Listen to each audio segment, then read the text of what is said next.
ဒီနေ့1385ခုတော်တလင်းလပြည့်ကျော်73ရက်2023ခုနှစ်အောက်တိုဘာလ12ရက်နေ့မကွေးမြို့နယ်စမ်းကန်ကြီးရွာတွင်နှစ်ဖက်မိဘများဖြစ်ကြသောဥယျင်ကြိုင်ဒေါ်ရင်မေဥသိန်းစောဦးဒေါ်ကျူဝင်းတို့အားအမှုထား၍ကိုကျော်စောလင်းမန်အေးမြတ်သူမိသားစုတို့မှကျင်းပပြုလုပ်တဲ့ပဋိစ္စသမုပ္ပါနှင့်လုတ်ပေးသင်တန်းတရားပွဲ3ရက်မြောက်နေ့မှာဆရာမလေးကျေးဇူးဆက်ဟောကြားပေးမှာကတော့ပဋိစ္စသမုပ္ပါတရားလို့မှတ်လိုက်ပါအဲ့တော့သူတော်ကောင်းတို့တရားနာနေကြတာယောက်ျားတွေမိန်းမတွေလားနည်းနည်းရုပ်လားဟုတ်ပြီနည်းနည်းယုတ်ကဘယ်သဘောရှိတာလဲဖြစ်တတ်ပြတ်တတ်တဲ့သဘောမရှိဘူးလားတနည်းအားဖြင့်ဘာပိုင်ရှင်ရေပြောဘာပိုင်ရှင်လဲယောဂီတို့အိုနာတိပိုင်ရှင်ဘာပိုင်ရှင်လဲဒါပေမဲ့ယောဂီတို့ဆရာမလေးတို့ကအိုခြင်းသလားသူသဘောကမအိုဘူးလားကိုယ်သဘောလားသူသဘောလားသူသဘောနော်ကိုယ်သဘောဖြစ်ရဲ့လားကိုကမအိုခြင်းမှုတနည်းတခြားပြိုတဲ့ဘက်ကိုလာတာလားအိုတဲ့ဘက်ကိုသွားတာလားကိုယ်သဘောလားသူသဘောလားကိုယ်သဘောတိုင်းဖြစ်ရဲ့လားကိုကနာကျင်သလားဆေးတွေဘာတွေတောက်ကျင်သလားမတောက်ကျင်မဲနဲ့ကိုတောက်မနေရဘူးလားဒီလိုဆိုရင်ကိုယ်သဘောလားသူသဘောလားသူသဘောကနာတတ်တာပေါ့ကိုလည်းကိုတတ်တယ်နာလည်းနာတတ်တယ်နှစ်တရားကစမ်းကန်ကြီးရွာသူကြီးရွာသားတွေရှိသေးလားဘာဖြစ်သွားပြီလဲတည်သွားတာပေါ့လောကသဘောနဲ့ပြောမယ်ဆိုဒီလိုဆိုရင်သူတို့ကတည်ခြင်းလို့တည်သွားတာလားမတည်ခြင်းမဲနဲ့တည်သွားတာဒါဆိုရင်သူ့သဘောလားကိုယ်သဘောလားသူ့သဘောကိုယ်သဘောတိုင်းဖြစ်ရဲ့လားကိုယ်သဘောတိုင်းမဖြစ်ဘူးသူ့သဘောတိုင်းမဟုတ်ဘူးလားဒါမှမဟုတ်သူ့ရဲ့သဘောကအိုတတ်တယ်နာတတ်တယ်သိတတ်တယ်ကြိုက်လားဒါဆိုအိုနာတိကလွတ်ဖို့မလိုဘူးလားခန္ဓာကြီးကအိုနာတိဆိုအခုယောဂီတို့ရထားတဲ့ခန္ဓာကြီးရထားပြီးသားပြီအိုနာတိကရှောင်လို့ရသေးလားဒါဆိုနောက်လွတ်တဲ့နည်းကိုဘုရားမပေးခဲ့ဘူးလားတရားနိုင်ရမယ်နော်ဆရာမလေးတင်ပေးမှာလွတ်မှလားမလွတ်ဘူးလားလာခဲ့ပါတတန်နေရာလုံးစာအတွက်တန်ပါတယ်တန်ဝတ်တန်ပါယောဂီတို့ခုရှာနေတာကတတန်နေရာဆုံးတွေ့လားတနည်းတနည်းရှာနေတာတဘဝစာရှာတာအခုလာတာကတဘဝစာလားတတန်နေရာလုံးစာအတွက်လားကြိုးစားပြီလားမလားမလားဘူးလားဘယ်နှစ်ရက်ရှိသွားပြီလဲ3ရက်နောက်ဆိုခဏနဲ့ပြီးသွားမှာဟုတ်ကဲ့လားအဲ့ဒါဆိုရင်ကြိုးစားပြီးတော့လာမှာယောဂီတို့ရွာတဲ့ဒီဆရာမလေးကလာသင်ပေးတာမဟုတ်ဘူးလားဟုတ်တယ်နော်ရန်ကုန်ကိုလိုက်နိုင်လားဟောပြီးရင်ပွင့်ဖြူပြီးရင်စင်မောင်ဝဲဆိုယောဂီတို့မလိုက်နိုင်ဘူးလေယောဂီတို့ရွာတဲ့ဒီလာပြီးတော့ဟုတ်ပြီးတာလာရမှာလားမလာရဘူးလားဘဝတဘဝစာအတွက်လားတတနေရာလုံးစာအတွက်လား17ရက်ပြည့်ရင်တည်သွားလိမ့်မယ်ဟုတ်ကဲ့လားဒီလိုဆိုရင်ခုခန္ဓာကြီးရပြီးသားကအိုနာတိလွတ်ရဲ့လားဘာဖြစ်လို့လဲခန္ဓာရထားပြီးနောက်အိုနာတိလွတ်တဲ့နေ့ဘုရားရှာပေးခဲ့တယ်ဘာရင်ရမှလားမရဘူးလားဒီလိုဆိုအိုနာတိကလွတ်ဖို့ကဘုရားကပြောထားတယ်နိဗ္ဗာန်ရမှလွတ်မှာတဲ့ဘာရမှလွတ်မှာဩနိဗ္ဗာန်ကိုမရအောင်တားထားတဲ့အကန့်အကွက်တွေရှိတယ်လို့မဟုတ်ပေးထားဘူးလားကဲဘယ်သူကကန့်ကွက်ထားတာလဲဒိဋ္ဌိပြောနိဗ္ဗာန်မရအောင်ဘယ်သူကကန့်ကွက်တယ်ဒိဋ္ဌိရရှိရနေကာမထားဘူးလားထားလားဥနာသေးရလွတ်ရင်နိဗ္ဗာန်ရမှလွတ်မှာနိဗ္ဗာန်မရအောင်ဘယ်သူကကန့်ကွက်ထားတာဒီဒိဋ္ဌိကိုဖယ်လိုက်ရင်နိဗ္ဗာန်ရမှလားမရဘူးလားဒိဋ္ဌိဖြုတ်ရမှာ62ပါးတွေကဘယ်နှပါးဖြုတ်ရင်ရတယ်လို့ပြောတယ်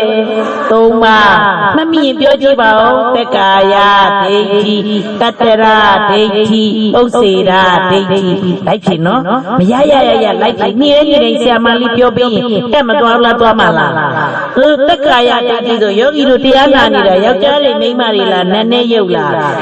နည်းနည်းယုတ်ကဘာတရားတက္ကာယတရားပြောကြည့်လိုက်ပါဦးနည်းနည်းယုတ်ကဘာတရားအဲ့ဒီအတန်ကတော့ယောဂီတို့ပါလေးလို့မထင်နဲ့ဖျားဟောပြီးထားတာလေဒီတိချင်းနဲ့ကဝါတသိပါရမီဖြည့်ပြီးတော့မှဟုတ်ကဲ့လားဖျားကကျင့်ပြီးတော့မှဒုက္ခရစီရိယာကြီးလည်းကျင့်ခဲ့ရတယ်ယောဂီတို့တရားဟောခြင်းလို့ဟလာအိုနာတေကလွတ်တာကဲခြင်းလို့ကျင့်ပြီးတော့မှဟောခဲ့လားဟောခဲ့လားယုံနဲ့နံကိုဖျားဟောခဲ့တာဘာတရားလဲတက္ကာယရဲပြောဘာတရားလဲ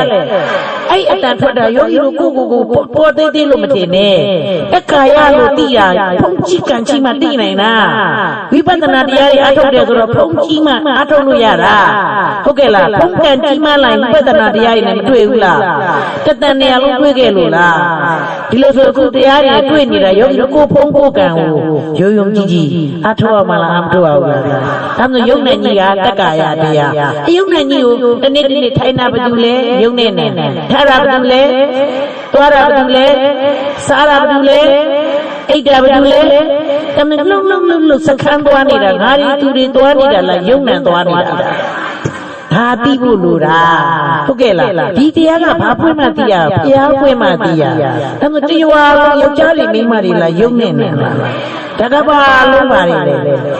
လူလို့တော့မခေါ်ဘူးလားနတ်လို့တော့မခေါ်ဘူးလားဂျမာလို့တော့မခေါ်ဘူးလားခေါ်ယုံမဲရှိတာတကယ်ရှိတာဘာနဲ့ပါထင်ရှားရှိလို့ဘာတရားဟာဒီယောဂီတို့ဒီအတန်ထွက်တာနဲ့လက်တန်မဟုတ်ဘူး3ရက်ပဲရှိသေးတယ်ယောဂီတို့အများကြီးကျန်သေးတယ်17ရက်လို့ယောဂီတို့အများကြီးသိလာမှာဟုတ်ကဲ့လားအဲ့လိုတက္ကာယတရားကိုတဏီကုန်နေလို့ယုံနံကိုမသိဘူးဆိုရင်တက္ကာယကိုသိသေးလားမသိတော့အဲ့ဒီယုံနဲ့နံကိုငါထင်မသွားဘူးလားငါပဲလုံနေရတာငါပဲလုံနေရတာငါပဲလုံနေရတယ်မပြောဘူးလားပြောလားဟဲ့ငါကမွေးတော့ငါသမီးပေါ့ဘာဖြစ်လဲငါကမွေးတော့ငါသားပေါ့ဘာဖြစ်လဲငါသားမို့လို့ငါသားပြောတာဒီဘာဖြစ်လဲဘာမှမဖြစ်ဘူးတက္ကာယဒိဋ္ဌိဖြစ်တယ်ဘောပေါက်လားအဲ့တော့ဟုတ်လားယောဂီတို့ရဲ့ယုံနဲ့နံကတက္ကာယတရားတာလားယုံနဲ့နံလားသမီးလားယုံနဲ့နံလားညီတွေမြစ်တွေလားယုံနဲ့နံလားယုံနဲ့နံကဘာတရားတက္ကာယအဲ့ဒီပေါ်မှာငါမကတ်လိုက်ဘူးလားဟုတ်ငါသားငါသမီးငါမိငါဥစ္စာဆိုပြီးကတ်လိုက်တော့ငါကဒိဋ္ဌိအဲ့တော့ငါသားမလို့ငါသားပြောတာဘာဖြစ်တော့ဘာမှမဖြစ်ဘူးတက္ကာယဒိဋ္ဌိဖြစ်တယ်ဟုတ်ကဲ့လားခန္ဓာကြီးကတက္ကာယတရားဟုတ်ကဲ့လားငါကဒိဋ္ဌိတက္ကာယနဲ့ဒိဋ္ဌိနဲ့ပေါင်းဟုတ်ကဲ့လားဘုရားဒေါ်ရင်မင်းလားခုနမြင်လိုက်တဲ့ပုံမနေနဲ့နော်ဟုတ်ကဲ့လားဟုတ်လားငါသားလားယုံနဲ့နံလားငါသမီးလားယုံနဲ့နံလားညံ့ညံ့သိပေးရမှာလားသိမပေးရဘူးလားတယောက်တည်းလားလူတိုင်းကခေါ်ပါမခေါ်နဲ့လို့ပြောတာလားခေါ်ရမှာလားခေါ်ရင်ပြောရင်းနဲ့သိရမှာကိုယ့်ဘာကိုသိပေးရမှာသိတာကညံမသိရင်သားမြင်လိုက်ရင်ငါသားမလီငါသားလေးနေမကောင်းဘူးဟိုစက်ဒီစံဟုတ်ကဲ့လားပြီးတော့ရင်းနေမပူဘူးလားသူများသားဖျားရင်ပူသလားကိုသားဖျားရင်မပူဘူးလားရင်းနေကိုပူနေတယ်ပူတယ်ဆိုတော့အေးတာလားပူတာလားအဲ့ဒါဘာဖြစ်လို့လဲငါကတ်နေလို့ဟုတ်ကဲ့လားဩယုံနဲ့နံခန္ဓာ၅ပါးဒုက္ခသစ္စာလေးလုံးเสียရှိရလို့ရင်ပူပါမလားကိုတောင်ဝင်ဝတရားရလုံးเสียရှိရလို့တွေးเสียရှိရကျွေးပြီလို့ရှိရင်ဩသူလဲယုံနဲ့နံကိုလဲယုံနဲ့နံပူသေးလားဟဲ့လားယောဂီတို့အပူရောတယ်ဒီပေါ့ဟုတ်ကဲ့လားအဲ့တော့ယုံနဲ့နံမှမသိယောဂီတို့ပူမှလားမပူလားပူတယ်ဆိုကြရတော့ယောဂီတို့ရေးကိလေသာတွေပေါ့ဟုတ်ကဲ့လားအေးချမ်းမလားအဲ့ဆိုဘာသိရမှာလဲယုံနဲ့နံသိရယုံနဲ့နံကိုငါကတ်တော့ဘာဒိဋ္ဌိတက္ကာယဒိဋ္ဌိအဲ့ဒီယုံနဲ့နံကြီးခိုင်တဲ့ခန္ဓာလားမခိုင်တဲ့ခန္ဓာလားရုပ်ပြည့်ရင်ရုပ်စားထိုးတယ်နာမ်ပြည့်ရင်နာမ်စားထိုးတယ်ပြည့်နေသလားမပြည့်နေဘူးလားခိုင်လို့လားမခိုင်လို့လားမခိုင်လို့ပြည့်ပါတယ်လို့သူတော်မှာတတ္တရဒိဋ္ဌိကပြုတ်တာအဲ့လိုတဏှိကုန်နေလို့တစ်ချိန်မှအပြည့်မသိဘူးလို့ခိုင်တာပဲမြဲတာပဲလို့ယူရဲယူဝင်းထဲမှာရှိလားမရှိဘူးလားရှိတယ်နော်ယောဂီတို့ဖြစ်ပြတွေ့ပြီလားမတွေ့သေးဘူးဆံမလေးမသိရသေးဘူးဖြစ်ပြမြင်ပြီလားဒါမှမဟုတ်အပြည့်ကိုမသိဘူးပေါ့ဒီလိုဆိုရင်ခိုင်တာပဲမြဲတာပဲလေယူရဲယူရှိလားမရှိဘူးလားဝေးကလေးကခုချိန်ကြီးငါတယောက်တည်းလို့ထင်ခဲ့တာမဟုတ်ဘူးလားခုချိန်ကြီးတယောက်တည်းလားပြောင်းလဲမနေဘူးလားမပြတ်ဘူးဆိုရင်ငငယ်အတိုင်းဖြစ်မှာပေါ့ဟုတ်ကဲ့လားဦးတေဝနိုင်ငငယ်အတိုင်းရှိမှာပေါ့ခုဟုတ်ကဲ့လားတို့ရင်မေငငယ်တော့ယုံတာဟုတ်သေးလို့လားဟုတ်တယ်နော်ဒါဆိုပြည့်နေသလားမပြည့်နေဘူးလားပြည့်နေတာရုပ်ပြည့်ရင်ရုပ်စားထိုးနေတာဒါကြောင့်မပြည့်ဘူးလို့ထင်နေတာဒါလေးတွေသိဖို့လိုတာတန်ဖို့မရှိဘူးလား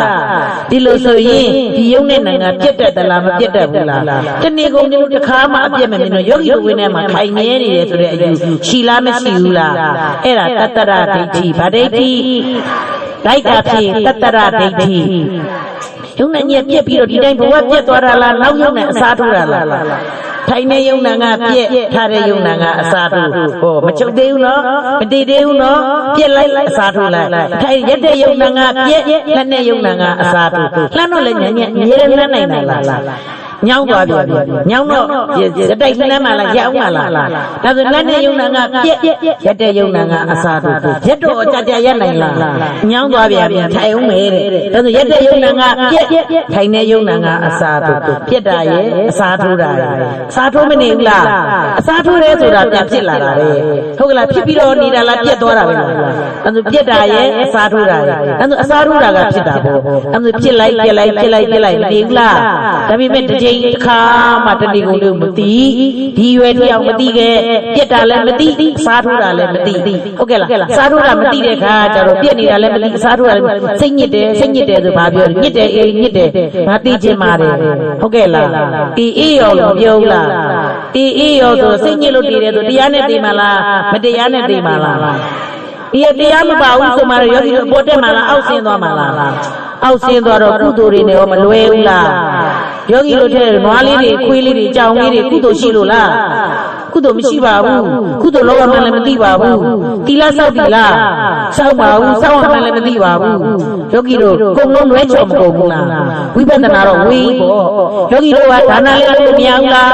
တီလာလည်းဆောက်လို့မရဘူးလားဟောတရားအထုတ်တော့မယ်ဆိုရင်အပယ်လေးပါးနဲ့မလွတ်နိုင်ဘူးလားအဲ့ဒါတေးအေးရောလားတေးမမအေးတာလားအတိမမေးရတေးအေးရောဆိုဘဝကိုပြည့်ယူလိုက်တာကဥစ္စေရာဒိဋ္ဌိဒါဆိုယောဂီတို့ဟဲ့လားတေးတဲ့ချိန်မသိရင်ဒါအခုကြည့်လိုက်လေငငယ်ကယုံတာဟုတ်ကိုလားငငယ်တော့ယုတ်ကလေးတွေကတရက်သားလေးပြည့်နှစ်ရက်သားလေးအစားတို့စနစ်သားပြည့်နှစ်20ဟုတ်လားဒီနေ့ကျေးကအကုန်လုံးဒါအသေးစိတ်မပြောတော့ပြက်လိုက်အစားတို့လိုက်ပြက်လိုက်အစားတို့လိုက်မနေဘူးလားဒီရွယ်ဒီဘဘ80ကျော်မလာဘူးလားပြက်တာရဲ့အစားတို့တာရဲ့ပြက်လိုက်ဆိုဖြစ်လိုက်ပြက်လိုက်မနေဘူးလား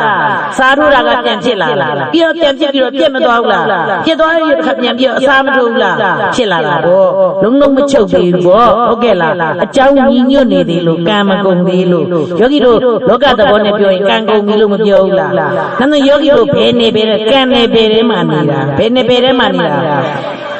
လူဆောင်နေတာတရားပွဲဟုတ်ကဲ့လားဒါဆိုလူစတာပေါ့ဟုတ်ကဲ့လားဒိဋ္ဌိ၃မျိုးရှိရင်ဟုတ်ကဲ့လားဝိသိကိစ္စဆိုတဲ့တန်နေရလာမလားမလာဘူးလားခုလူပြောတာဟုတ်လို့ဒီလူပြောတာဟုတ်လို့တန်နေရရှိမှလားမရှိဘူးလားအဲ့တန်နေရရှိတန်နေရဝိသိကိစ္စတန်နေရဆိုတာဘာလဲ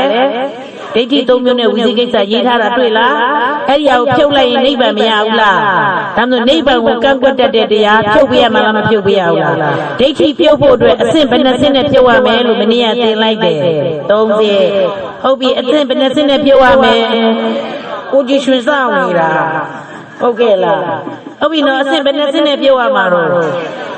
အတိပြုတ်အပွားပြုတ်ပေပြုတ်ဟုတ်ကဲ့လားသုံးသိနဲ့ဖြုတ်မှလားမဖြုတ်ဘူးလားအတိပြုတ်ကဆရာတာဝန်နဲ့ဆရာမလေးကသင်ပေးမှာဆရာမလေးသင်နေတယ်နောက်ကနေအပွားပြုတ်ဆိုတာဖြစ်ဖြစ်ရှိတာပေါ့ပွားများမှာကတရားတာဝန်နဲ့ဟုတ်ကဲ့လားဆရာတာဝန်ဆိုရင်မှာဆရာမလေးဆိုညံမီသမျှသင်ပေးမှာဆရာတော်ဘုရားရဲ့ဥပနိတိယညံမီသမျှလို့ပြောတယ်နော်ဆရာမလေးအကုန်တက်ချင်မှတက်တာဟုတ်ကဲ့လားဒီလိုဆိုသိမိယောဂီတို့ရှုရမှာကတရားတာဝန်ဆိုယောဂီတို့ဘုဒ္ဓတာဝန်ကိုတာဝင်ကဘာလို့ရမလဲရှုရမှာခိုင်းတဲ့တိုင်လုံးရမှာလားမလုံးရဘူးလားအမေယုံနံဆိုတာဘာလို့ဆရာလဲသိစရာအဲ့ဒါထိုင်တာဘာလို့လဲယုံနဲ့နံသွားတာဘာလို့လဲဟုတ်တယ်ထိုင်ညနာကနံထိုင်တဲ့ဟာငါယုတ်တစ်ခုတည်းလားယုတ်ကောနိုင်ရောလားယုတ်ဟုတ်ပြီနော်အတွဲလိုက်ပါနော်ခွဲလို့ရလားသွားချင်တာကနံသွားတဲ့ဟာငါယုတ်သွားတာဘာလို့လဲယုံနဲ့နံစားတာဘာလို့လဲအိတ်တာဘာလို့လဲတိတာကညံဆရာမလေးကတင်မပေးလိုက်ဘူးလားဆရာတာဝန်ပြီးသွားပြီဟုတ်လားသိပြီလားသင်တဲ့အတိုင်းကိုသိရမှာကယောဂီတို့ရဲ့တာဝန်ဆရာမလေးကလိုက်ပြီးပေးလို့ရလားတင်ပြီးသွားပြီးသွားကိုယ်ပိုင်ဉာဏ်ဖြစ်ဖို့ကကိုယ်ပိုင်သိရမှာသဘောပေါက်လားအရင်မေးသဘောပေါက်လားဟမ်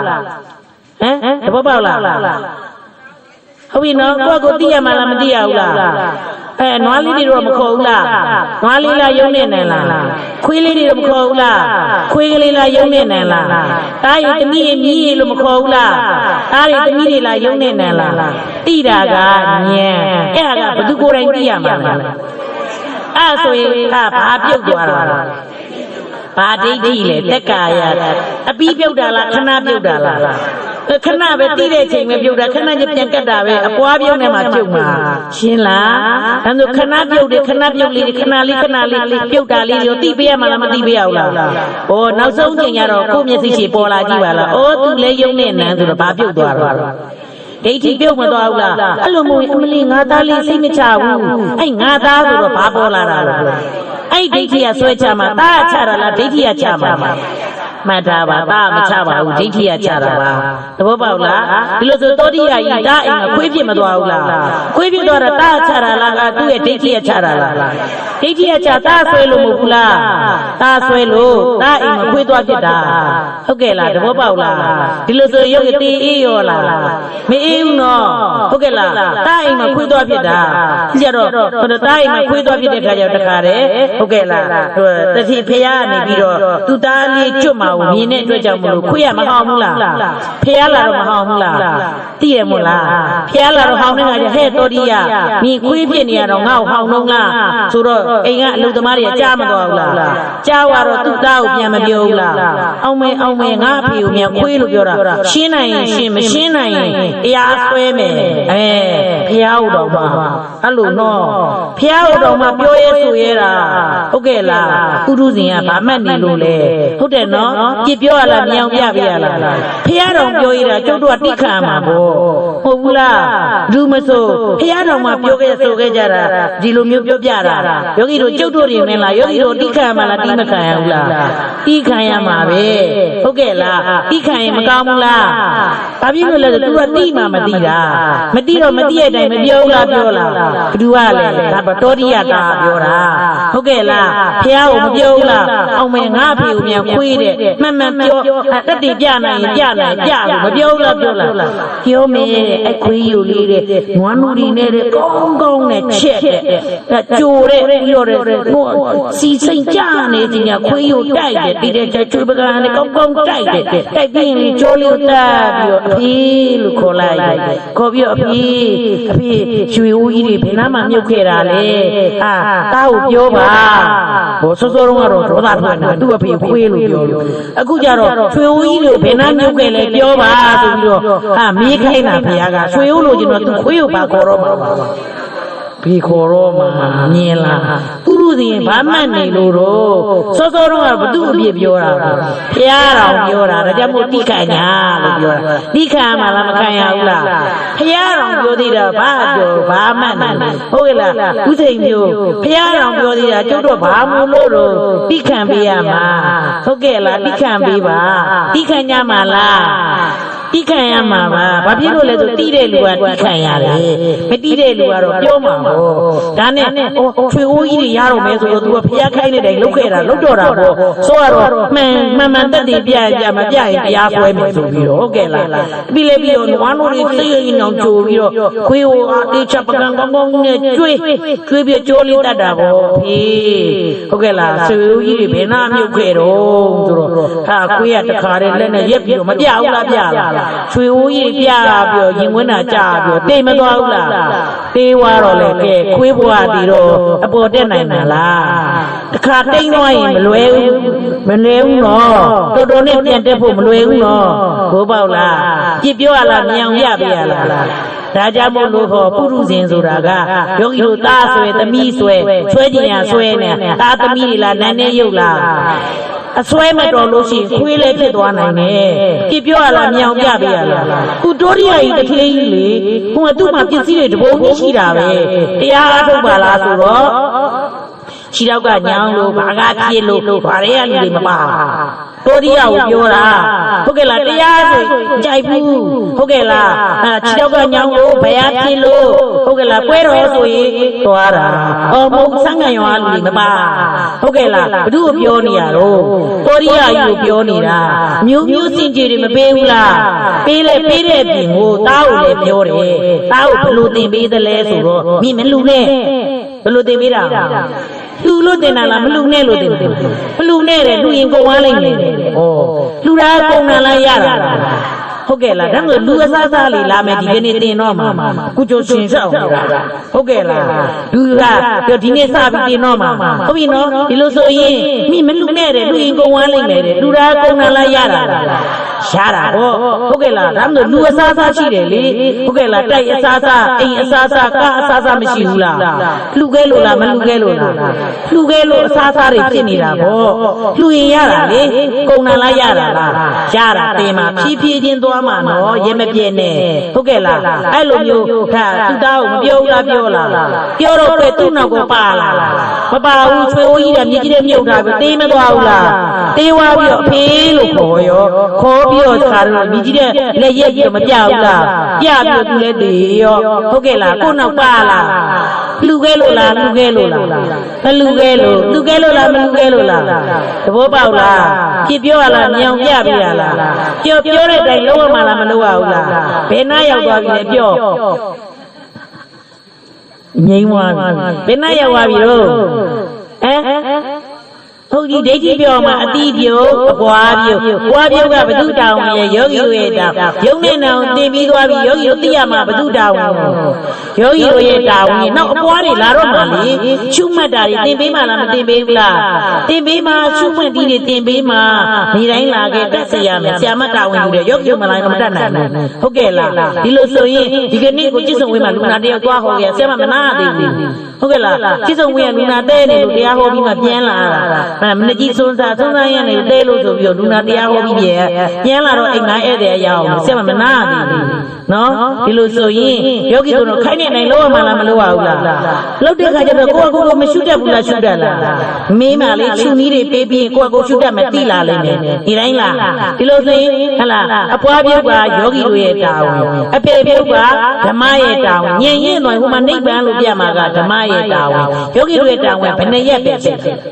တရက်ပဲရှိတယ်ဆရာတာဝန်ကိုဖယ်လိုက်ဓမ္မတာဝန်ကိုဖယ်လိုက်ယောဂီတာဝန်ဘယ်နှစ်ရက်ပဲရှိတာတရက်ပဲလို့မဒါဆိုရင်ယောဂီတို့ခိုင်းတဲ့အတိုင်းလို့မရဘူးလားရလားဒါမှမဟုတ်ယောဂီသူတော်ကောင်းတို့ဟလာအတိပြုတ်နဲ့ဖြုတ်ဖို့အတွက်အတိပြုတ်ကဆရာတာဝန်ဆိုတော့ဆရာမလေးကသင်ပေးဖို့အတွက်ခန္ဓာဖြစ်စေပြိဿသမုပ္ပါနားလေရမယ်တဲ့ဖြစ်စေကိုသိဖို့အတွက်ဆရာမလေးတို့စာနဲ့နဲ့သင်ရမှာလားမသိရဘူးလားတတ်အောင်သင်ပေးမှလိုက်ပဲဆိုလိုက်ဆိုရင်မရဘူးလားစာမတတ်ဘူးလားဆရာမပြောတာလိုက်ပတ်နေရမှလားမရဘူးလားကဲမူလနှစ်ပြားဆိုတဲ့စာမုတ်လင်္ကာလေးတစ်ခေါက်ဆောက်လိုက်ပါဦးမူလနှစ်ပြားအစ္စာနှစ်ခု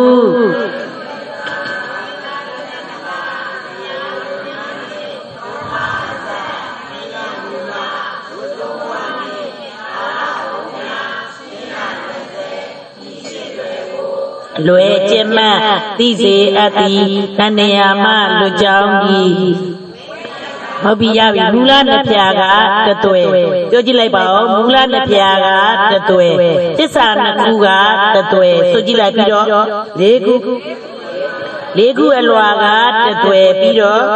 အင်္ဂါ12ပါးကတသွဲပြီးတော့ဧကိုများနေသုံးပါးအဆက်ကတသွဲသုံးပါးအဆက်ကတသွဲပြီးတော့နှစ်ရမူလကဒီမှာမူလနှစ်ဖြာနဲ့တူလို့မပြောတော့ဘူးเนาะနှစ်ရမူလကမူလနှစ်ဖြာနဲ့တူတယ်သုံးပါးအစနှစ်ရမူလပြီးတော့ဝေသုံးဝါနဲ့ဗါတဲ့တော့ဝေသုံးဝါကတသွဲကာလသုံးပြကတသွဲချင်းရ20ကတသွဲအနိယာမကာလလေးနဲ့ကြည့်လိုက်အသွဲကြီးဘယ်နဲ့သွဲလဲနေလေးလီအသွဲကြီးဘယ်နဲ့သွဲလဲ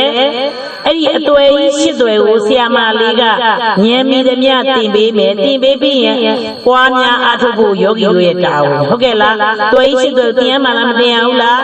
အဲ့ကြတော့မူလနှစ်ပြားဆိုတော့ယောဂီတို့စဝိုင်းကိုကြည့်လိုက်တော့စဝိုင်းမှာအကွက်ဘယ်နှကွက်လဲကြည့်လိုက်စမ်းစဝိုင်းကအကွက်ဘယ်နှကွက်၄ကွက်ကတစ်ပြီးတော့မြားလျောက်ကိုဆင်းမသွားဘူးလားတစ်ပြီးတော့2ကိုမသွားဘူးလား2ပြီးတော့3ကိုမသွားဘူးလား3ပြီးတော့4ကိုမသွားဘူးလားမြားလေးဆင်းသွားတဲ့အစဉ်တိုင်းလိုက်ဆိုလိုက်ရုံပဲ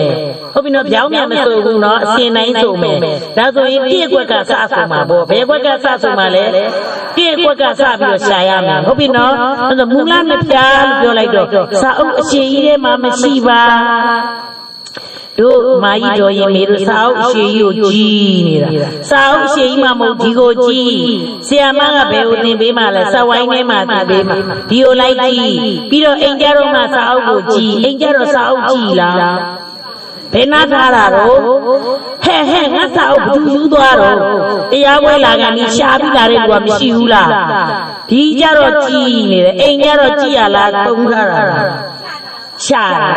ဟုတ်တယ်အမှန်ပဲချတာဟုတ်ကဲ့လားဒီလိုဆိုတော့စဝိုင်းကြီးဒီမှာမကြည့်ဘူးလားတော်ရင်မင်း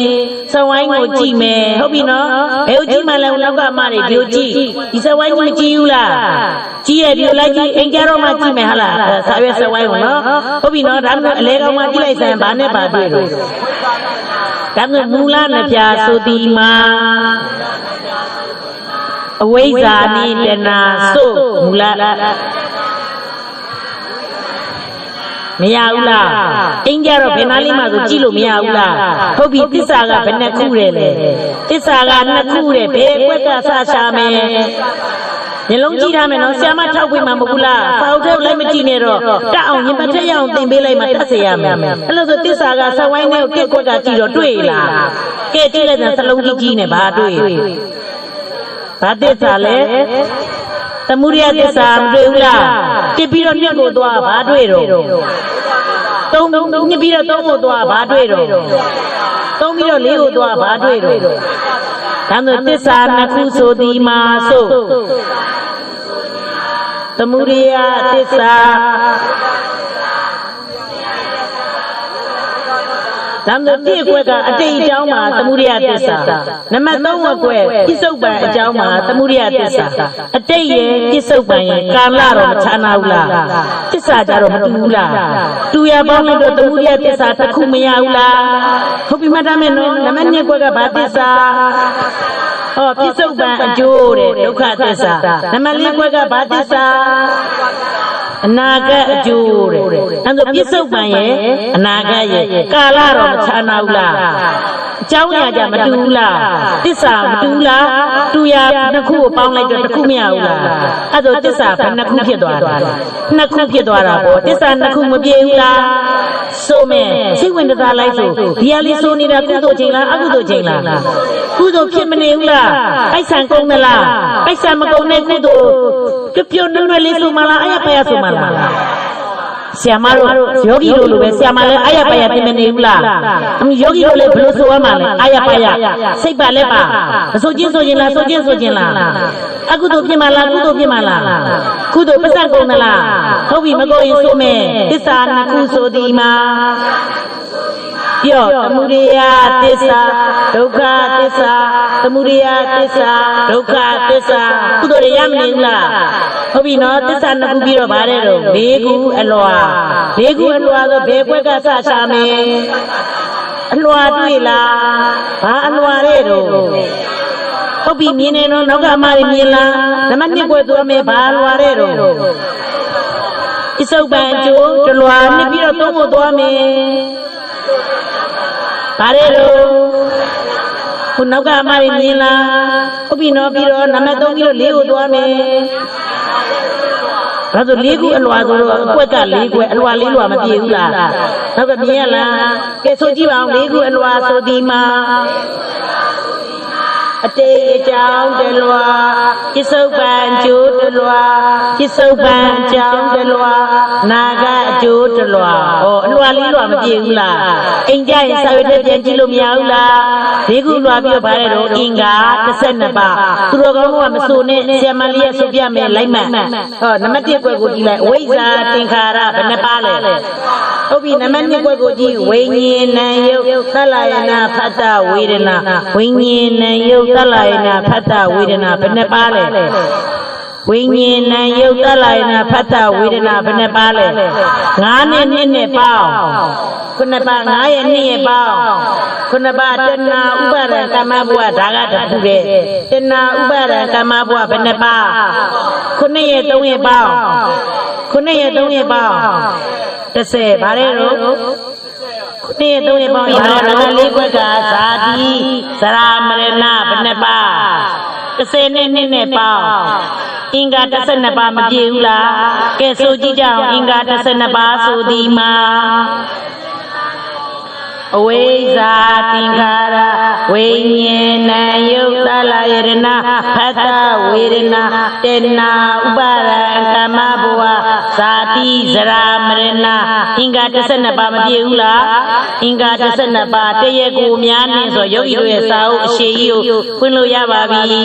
စာအုပ်အရှိကြီးထဲမှာအင်္ဂါ12ပါးတရက်ကိုများဆိုတာကရှိပါတယ်စာမျက်နှာ6မှာအင်္ဂါ12ပါးဤတရက်ကိုများစာမျက်နှာ6မှာတွေ့လားဟုတ်ပြီအဲ့ဒီအင်္ဂါ12ပါးဆိုတာကစောစောတုန်းကဥစ္စာပြန်ဆိုကြည့်ပါဦးအင်္ဂါ12ပါးအဝိဇ္ဇာသင်္ခါရဝိညာဏယုတ်သလယရဏဖတ်တဝေဒနာတေနာဥပါရကမ္မဘဝဇာတိဇရာမရဏအဲ့ဒီအင်္ဂါ12ပါးရဲ့တရက်ကိုဆိုတာအကြောင်းအရာအဝိဇ္ဇာဆိုတာဘာလဲအဲ့လိုအကြောင်းအရာတွေကဲဆိုကြမယ်စာအုပ်ထဲကိုကြည့်အဝိဇ္ဇာဆိုဒီမှာပြောခန္ဓာ5ပါးကိုမသိတာဝိဇ္ဇာအာယတနာ12ပါးကိုမသိတာဝိဇ္ဇာဓာတ်18ပါးကိုမသိတာဝိဇ္ဇာသစ္စာ4ပါးကိုမသိတာဝိဇ္ဇာတစ်ခေါက်ဆိုကြည့်ပါဦးဝိဇ္ဇာဆိုဒီမှာ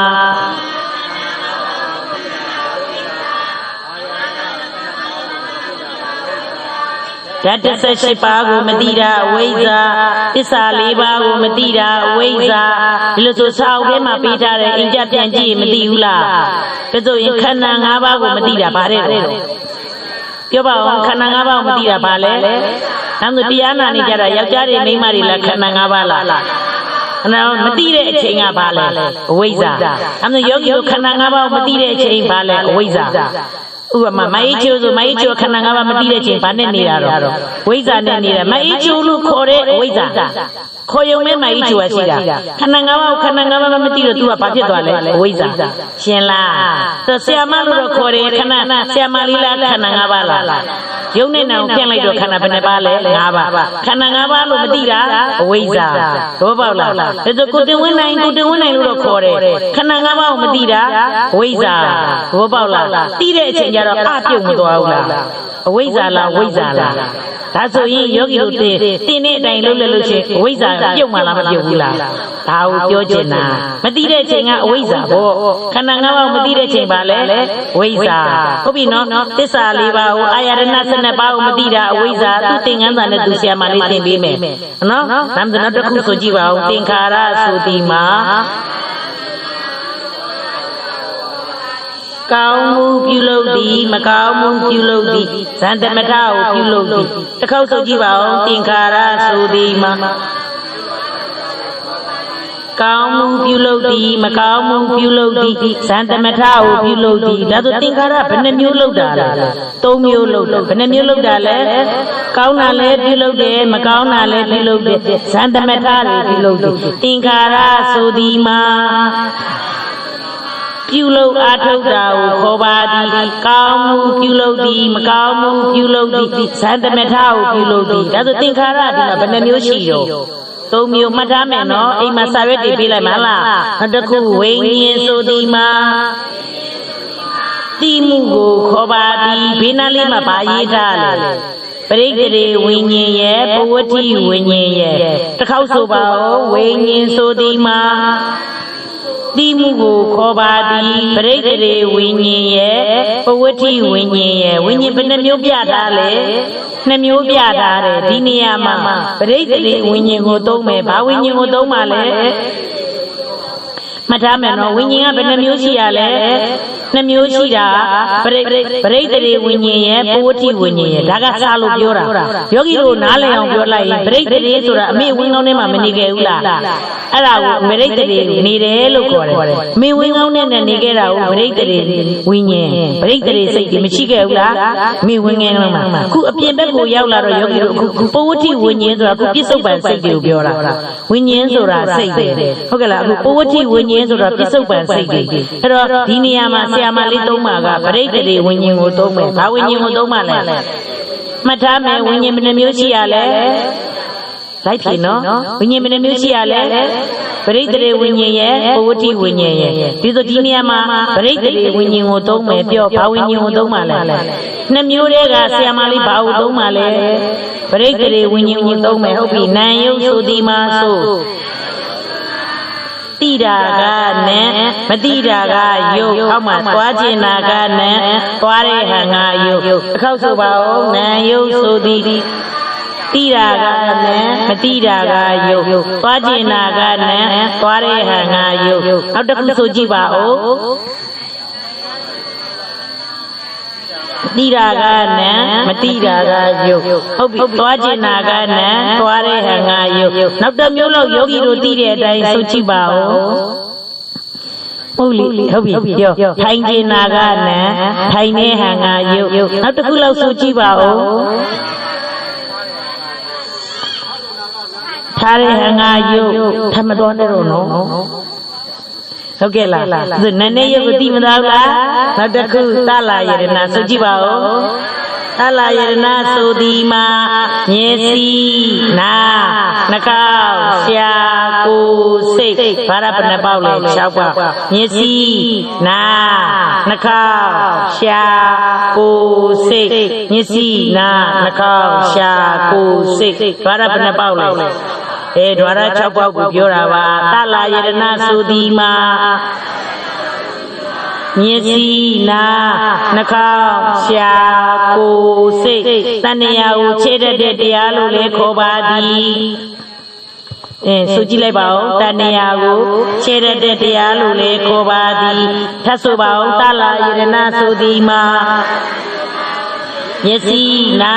နှာခေါင်းရှာကိုယ်စိတ်တဏှာကိုခြေတတ်တဲ့တရားလို့လည်းခေါ်ပါသည်နောက်တစ်ဖတ်တာဆိုဒီမှာတွေးထီတာကိုခေါ်ပါသည်ဖတ်တာဆိုဒီမှာတွေးထီတာကိုခေါ်ပါသည်ဝေဒနာဆိုဒီမှာကောင်းမကောင်းခံစားတာကိုခေါ်ပါသည်တွေ့လားစာမျက်နှာနော်စာမျက်နှာ6မှာနော်တွေ့လားဝေဒနာဆိုဒီမှာ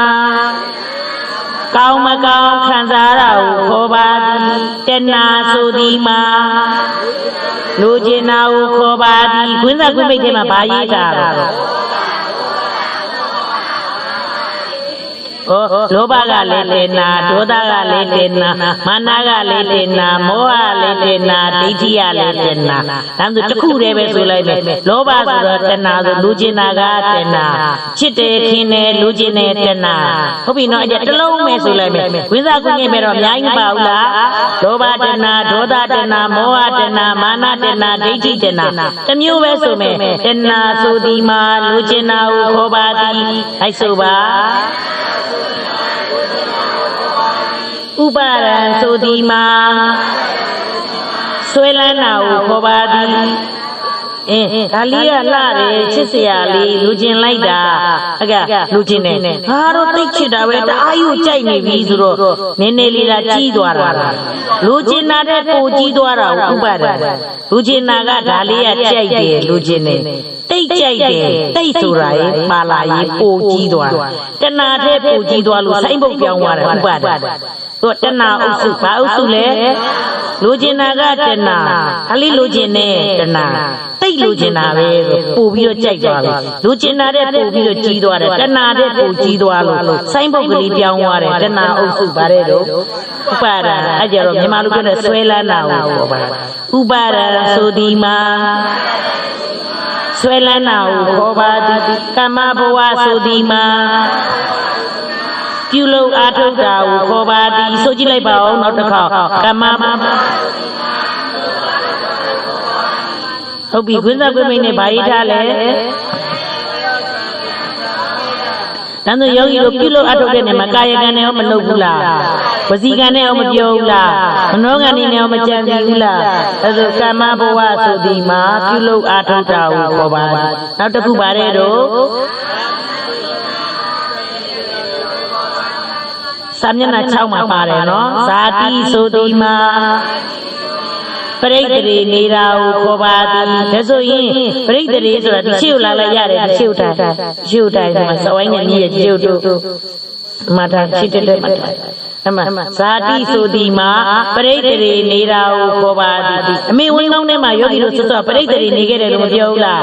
ပရိသေတွေနေတာကိုဘာလို့ခေါ်တာလဲဇာတိဒါဆိုယောဂီတို့အမေဝင်းကောင်းထဲမှာနေခဲ့လားမနေခဲ့ဘူးလားဒါဆိုယောဂီတို့ဘာနဲ့နေခဲ့တာဇာတိနဲ့ပရိသေတွေနေတာကိုဘာလို့ခေါ်တာလဲပြန်ပြောပါအောင်ပရိသေတွေနေတာဘာလို့ခေါ်တာလဲဒါဆိုဒီနေ့မှာဘာဝိညာဉ်ကိုသုံးမယ်လို့ခုနပြောလဲပရိသေတွေ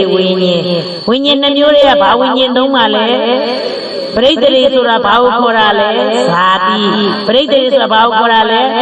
ဒါဆိုဒီနေ့မှာဘာဝိညာဉ်ကိုသုံးမယ်လို့ပြောတာလဲပရိသေတွေဝိညာဉ်ဒါဆိုဒီနေ့မှာဇာတိရှိလားမရှိဘူးလားရှိတယ်အဲ့ဒီမှာယောဂီတို့စာထဲကိုကောက်မရင်းနဲ့ဉာဏ်နဲ့မှတ်ထားမှာဘာနဲ့မှတ်ထားမှာလဲဒီစဝိုင်းနဲ့ဒီတိုင်းကြီးကြည့်အောင်နားလေလားရှောက်ရင်းမှတ်မိပါမလားအများကြီးဆိုမမှတ်မိဘူးဉာဏ်နဲ့မှတ်တာဆရာမရင်မတက်ရအောင်သင်ပေးမှာလိုက်ပဲပြောဒီနေ့မှာဘာဝိညာဉ်ကိုသုံးပါလဲပရိသေတွေဝိညာဉ်ဒါမှမဟုတ်ပရိသေတွေဆိုတာဘာကိုပြောတာလဲဇာတိဒါဆိုဒီနေ့မှာဘာရှိလဲဇာတိရှိတယ်နောက်ကမှတ်ထားမယ်ဘာရှိလဲမှတ်ထားမယ်နော်ခဏနေပြန်ပြောမယ်ဒီနေ့မှာဘာရေးထားမှလဲဇာတိရေးမထားတော့လေရေးထားတဲ့ကဲ့သို့မှတ်မိလားဟုတ်ပြီနော်ဒါဆိုဇာတိဆိုတာဘာကိုပြောတာလဲပရိသေတွေနေတာကိုခေါ်ပါသည်အောက်မှာဥပပတ္တိဘဝဆိုဒီမှာပရိသေတွေမနေရတာကိုခေါ်ပါသည်ပြောကြည့်ပါဦးဒါဆိုပရိသေတွေမနေရဘူးဆိုတာကယောဂီတို့ကအမိဝင်းထဲမှာနေခဲ့တာကဇာတိပရိသေတွေမနေခဲ့ဘူးလားဥပပတ္တိဘဝဆိုဘဝကနေပေါ်တာခုယောဂီတို့မနေရသေးပဲနောက်ဆုံးစိတ်ကယောဂီတို့ကကုသိုလ်လေးကိုအာရုံပြုနေမယ်ကုသိုလ်လေးတွေလာပါကွာစားပါကွာယူပါဦးဟုတ်ကဲ့လားတဏိကနေတဲ့ပုံတွေသင်္ကန်းနေကနေတဲ့ပုံတွေဟာဆွနေလောင်းနေတဲ့ပုံတွေအာရုံနဲ့မပေါ်နေမယ်အဲ့စိတ်ကလေးအဖက်ကနဲ့ချုပ်သွားပဲအကုသိုလ်နဲ့ချုပ်တာလားကုသိုလ်နဲ့ချုပ်တာလားအဘွားကနေနဲ့ဒီမှာနတ်သားလေးဖြစ်သွားတယ်ဟုတ်ကဲ့လားနတ်သမီးဖြစ်မဲ့အမေရဲ့ရင်ဝင်ထဲမှာပရိသေတွေမနေရအောင်ဘွားကနေဟလာ16နှစ်အရွယ်အသက်20အရွယ်တခါတည်းပေါ်လာတာအမေဖြစ်မဲ့နတ်သမီးရဲ့ရင်ဝင်ထဲမှာဘွားကနေပေါ်လာတာပရိသေတွေမနေရဘူးအဲ့ဒါကိုဥပပတ္တိဘဝလို့ခေါ်တယ်ဟုတ်ကဲ့လားအဲ့လိုမျိုးဆိုတော့နတ်သားလေးနတ်သမီးလေးဖြစ်လာပြီဆိုရင်ဝိစားကလည်းမွေးကြတဲ့တခါပဲယောဂီတို့လိုလျှော်စရာလည်းမလိုအများကြီးလည်းဝဲစရာမလိုသုတိစိတ်ကြတဲ့ဒီကြိမ်ပဲ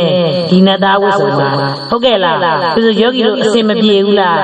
အိမ်ကလည်းအစင်သင်ယောဂီတို့ကျောင်းနေလူထားမယ်ကျောင်းနေဆောက်ထားမယ်ဆိုအဲ့တော့ယောဂီသူတို့ကောင်းတွေဥမာဘုံမိမ့်မှန်နေမပေါက်ဘူးလားပေါက်နေလားအဲ့ဒါယောဂီတို့ကသွားဆောက်တာလားဒီကလှူလိုက်တာလားအဲ့လိုလှူရင်ကုန်နာလားရတာလား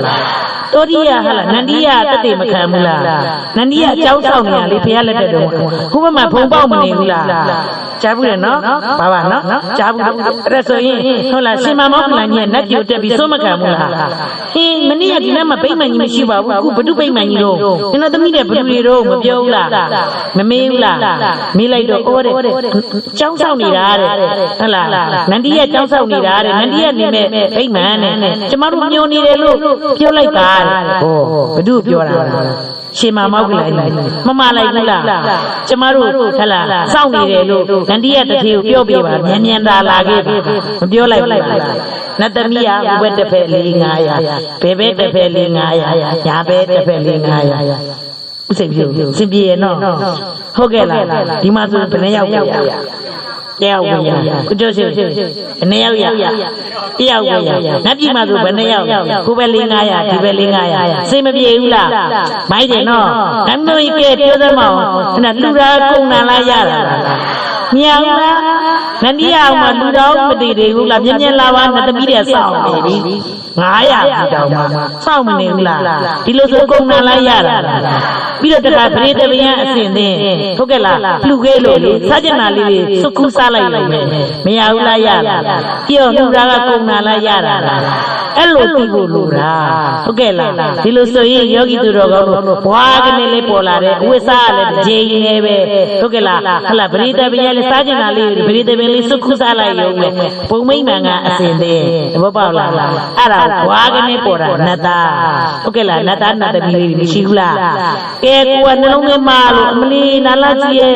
ပေါ်လိုက်ယူလိုက်အမေကကြပါဦးနာလိုက်တာအမလီပေါ်လိုက်ဟစ်လိုက်နဲ့မခံမရနိုင်အော်ဟစ်ပြီးဟဲ့လားဒေါသနဲ့အဲ့ဒီစိတ်ကနောက်ဆုံးစိတ်ဖြစ်သွားမယ်ဆိုရင်လို့ပြောတာနော်ယောဂီတို့ဖြစ်မယ်လို့မပြောဘူးဟုတ်ကဲ့လားယောဂီတရားနှလုံးသွင်းတာတင်မထားဘူးဆိုရင်တရားအမထုတ်တတ်ဘူးဆိုရင်ယောဂဖြစ်လာရင်အော်မလားမအော်ဘူးလားခဏလုံးနေမကောင်းကြည့်ပါလားတရားနဲ့နေတာလားအော်နေတာလားအဲ့ဆိုရင်တော့ဟုတ်ကဲ့လားအဲ့ဒီစိတ်ကလေးနောက်ဆုံးဖြစ်သွားကြည့်ယောဂီတို့လက်ပြရောက်မှလားငရဲတဲ့ကြောက်မှလားဒေါသနဲ့တည်ငရဲပြေမဟုတ်လားအမလီလုံးကြပါဦးအမလီနာလာကြည့်ရဲ့အမလီတရားနှလုံးသွင်းရမှလားမသွင်းရဘူးလားအဲ့ဒီဝေဒနာတွေရှုနီးတင်ပေးမှမရက်မပြတ်ပါနဲ့တိချအပြင်မှာနော်ဆရာမတာဝန်ယူတယ်ယောဂီတို့ပေါ်မှာဝူတည်တယ်ဆရာမကတိတိကျကျတင်မှာယောဂီတို့ကရအောင်ယူမှလားမယူလားသူများကျေးဇူးများမှလားကိုကျေးဇူးများမှလားအော်ဟစ်မနေရအောင်တင်ပေးမှာဟုတ်ကဲ့လားအဲ့လိုမျိုးတော့အမလီလုံးကြပါဦးဆိုတဲ့စိတ်ကနောက်ဆုံးစိတ်ကလေးများဖြစ်သွားရင်စောစောကလိုဘွားကနေတော့နတ်ပြည်မှာမဟုတ်ဘူးဒေအိုးကြီးလေးမှာဘွားကနေအရှင်လက်လက်အကျော်ခံရတာသဘောပေါက်လားအဲ့ဒါကိုဥပပတ္တိဘဝလို့ခေါ်တယ်ဘာဘဝလဲဘောပေါက်လားဒီဆိုပြပြောရလားမြောင်ပြပေးတာလားဟုတ်ပြီနော်ဥပပတ္တိဘဝဆိုတာဘဝကနေပေါ်တာနှစ်ပြည်မှာလည်းပေါ်နိုင်တယ်ဘေးမှာလည်းပေါ်နိုင်တယ်ဟုတ်ပြီနော်နောက်စားသရာသုတိမှာဩရာကိုခေါ်ပါသည်မရဏသုတိမှာပေရာကိုခေါ်ပါသည်ကဲဆောက်ထဲမှာစာမျက်နှာခုနှစ်မှာနော်တစ်ခေါက်ဆိုကြည့်လိုက်ပါဦးအဝိဇ္ဇာသုတိမှာခဏနံပါတ်6စာမျက်နှာ6မှာအဝိဇ္ဇာသုတိမှာ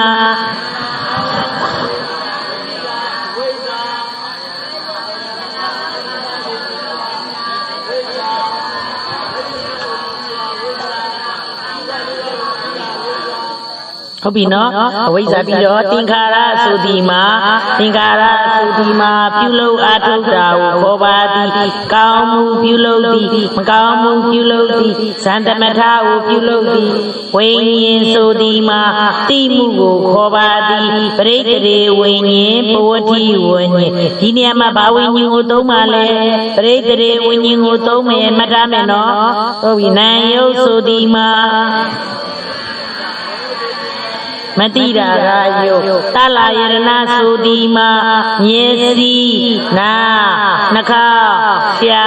ကိုယ်စိတ်တဏှာကိုခြေရတဲ့တရားလို့လည်းခေါ်ပါသည်ဖတ်တာသုတိမှာတွေ့ကြည့်တာကိုခေါ်ပါသည်ဝေဒနာသုတိမှာကောင်းမကောင်းခံစားတာကိုခေါ်ပါသည်တဏှာသုတိမှာလူကျင်တာကိုခေါ်ပါသည်ဥပါဒံသုတိမှာဆွဲလန်းတာကိုခေါ်ပါသည်ကမ္မဘဝသုတိမှာပြုလုပ်အားထုတ်တာကိုခေါ်ပါသည်ဇာတိသုတိမှာပရိတ္တေနေတာကိုခေါ်ပါသည်ဥပပတ္တိဘဝသုတိမှာပရိတ္တေမနေရတာကိုခေါ်ပါသည်ဇရာသုတိမှာဩရာကိုခေါ်ပါသည်မရဏသုတိမှာပေရာကိုခေါ်ပါသည်ရမလားဒါကအင်္ဂါ12ပါးရဲ့တရားကိုတွေပြီးတော့တရားကိုများနေပြီးတော့3ပါးအဆက်ဆိုတော့ယောဂီတို့ဘယ်ကွက်ကစချမှာလဲတစ်ကွက်ကစချတော့ကြည့်လိုက်တော့တစ်နဲ့နှစ်နဲ့ကြားထဲမှာအဆက်ကလေးတွေ့လားသင်္ခါရနဲ့ဝိညာဉ်ကြားမှာတစ်ဆက်ပေါ့ဆိုကြည့်လိုက်ပါဦးနောက်တစ်ခါဘယ်နှမှာတွေ့လဲဝေဒနာနဲ့တဏှာကြားမှာတစ်ဆက်20မိနစ်လားနောက်ဘယ်မှာတွေ့လဲဟုတ်ပြီကာမဘဝနဲ့ဇာတိအကြားမှာတစ်ဆက်ဆက်ဘယ်နဲ့ဆက်လဲ30မပြည့်ဘူးလားဆိုကြည့်လိုက်မယ်3ပါးအဆက်ဆိုဒီမှာသင်္ခါရနဲ့ဝိညာဉ်ကြားမှာတစ်ဆက်ဝေဒနာနဲ့တဏှာကြားမှာတစ်ဆက်ကာမဘဝနဲ့ဇာတိကြားမှာတစ်ဆက်3ပါးအဆက်ကိုမပြည့်ဘူးလားပြီးတော့2ရက်မူလားဆိုမူလနဲ့ပြတော့အဝိဇ္ဇာနဲ့တဏှာမဆိုဘူးလားဒါတော့အတိတ်တုန်းကအဝိဇ္ဇာကခေါင်းဆောင်လို့အဝိဇ္ဇာနဲ့တဏှာလို့ဆိုပြီးခဲ့တယ် အဲ့တော့ပြစ္ဆုတ်ပံကြရင်တဏှာကခေါင်းဆောင်မှာမလို့ဆရာမလေးသင်ပေးမယ်နော်သင်္ကန်းစာရောက်ရင်ဖြည်းဖြည်းချင်းသွားမယ်အဲ့လားပြစ္ဆုတ်ပံမှာတဏှာကခေါင်းဆောင်မှာမလို့နှစ်ရက်မူလကြရင်တဏှာနဲ့အဝိဇ္ဇာလို့ဆိုမယ်နှစ်ရက်မူလဆိုဒီမှာတဏှာနဲ့အဝိဇ္ဇာတစ်ခေါက်ဆိုပါဦးနှစ်ရက်မူလပြီးတော့ဝိသုံးဝါနဲ့ဗါတဲ့တော့ဝိသုံးဝါဆိုဘယ်ဝိကဆဆာမယ်ဝိတွေ့လားကိလေသာဝေကမ္မဝေနှစ်ကွက်မှာတွေ့လားမတွေ့ဘူးသုံးကွက်မှာရှိလားမရှိဘူးလေးကွက်မှာတွေ့လားဘာဝိတဲ့တော့ဝိပါကဝေဒါဆိုဝိသုံးဝါမပြည့်ဘူးလားကိလေသာဝေကမ္မဝေဝိပါကဝေဝိသုံးဝါမပြည့်ဘူးလားကြည့်လိုက်စမ်းဆောက်ရမ်းနဲ့မကြည့်နဲ့ဒီကိုကြည့်မယ်နော်ဆရာမရေမတက်ရအောင်သင်ပေးမှာကိလေသာဝေကဘယ်နဲ့ပါဒီကိုပဲကြည့်မယ်နော်မြားလေးနဲ့ပြတာပြီအောက်ကိုဆင်းသွားပြီဘာတွေ့လဲကျိုးလေးနဲ့တွေ့သွားတယ်ဘာတွေ့တော့ဒါမှမဟုတ်ဝိသုံးဝမပြည့်ဘူးလားကိလေသာဝိသုံးပါမပြည့်ဘူးလားကိလေသာဝိသုံးပါဆိုဒီမှာဝိဇ္ဇာတဏှာဥပါဒမပြည့်ဘူးလားဟုတ်ပြီကိလေသာဝိသုံးပါပြီးတော့ကာမဝိကဘယ်နှပါမြားလေးနဲ့ပြမသွားဘူးလားဘာတွေ့လဲကျိုးလေးနဲ့တွေ့သွားတယ်ဘာတွေ့တော့သင်္ခါရနဲ့ကမ္မဘဝနှစ်ပါးမပြည့်ဘူးလားဒါမှမဟုတ်ကာမဝိနှစ်ပါးဆိုဒီမှာကမ္မဝိနှစ်ပါးမပြည့်ဘူးလားဟုတ်ပြီကမ္မဝိနှစ်ပါးဝိပါကဝိဘယ်နှစ်ပါးဝိပါကဝိဘယ်နှစ်ပါးလဲ၈ပါးတဲ့သူ့ရဲ့အောက်မှာကြည့်လိုက်မယ်ဝိညာဉ်ဇာတိသရာမရဏဝိညာဉ်နံယုတ်တလယနာဖတ္တဝေဒနာဇာတိသရာမရဏ၈ပါးမပြည့်ဘူးလားတစ်ခေါက်ဆိုကြည့်မယ်ဝိပါကဝိ၈ပါးဆိုဒီမှာဝိညာဉ်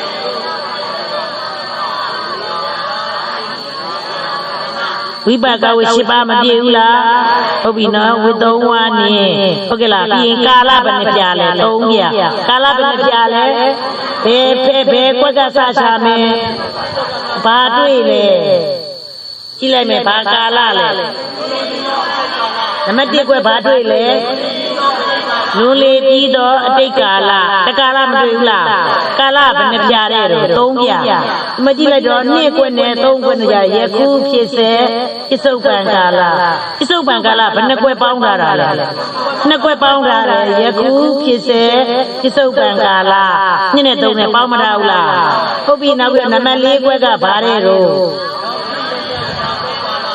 နောက်ဆိုကာလ၃ပြမပြည့်ဘူးလားပြည့်ကွက်ကလွန်လေပြီးတော့အိတ်ကာလ2နဲ့3နဲ့ကယခုဖြစ်စေစုပ်ပန်ကနံပါတ်4ကွက်ကနောက်ဆိုကာလ၃ပြမပြည့်ဘူးလားကာလ၃ပြပြီးတော့ချင်းရ20ဘယ်ကွက်ကစချမယ်ချင်းရတွေ့လားဘာချင်းရတဲ့တော့ဒါတဲ့တော့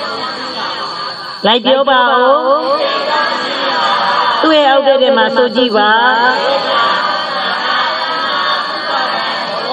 ဟို၅ပါးမပြည့်ဘူးလားတိတ်တောင်းချင်းရ၅ပါးဆိုဒီမှာ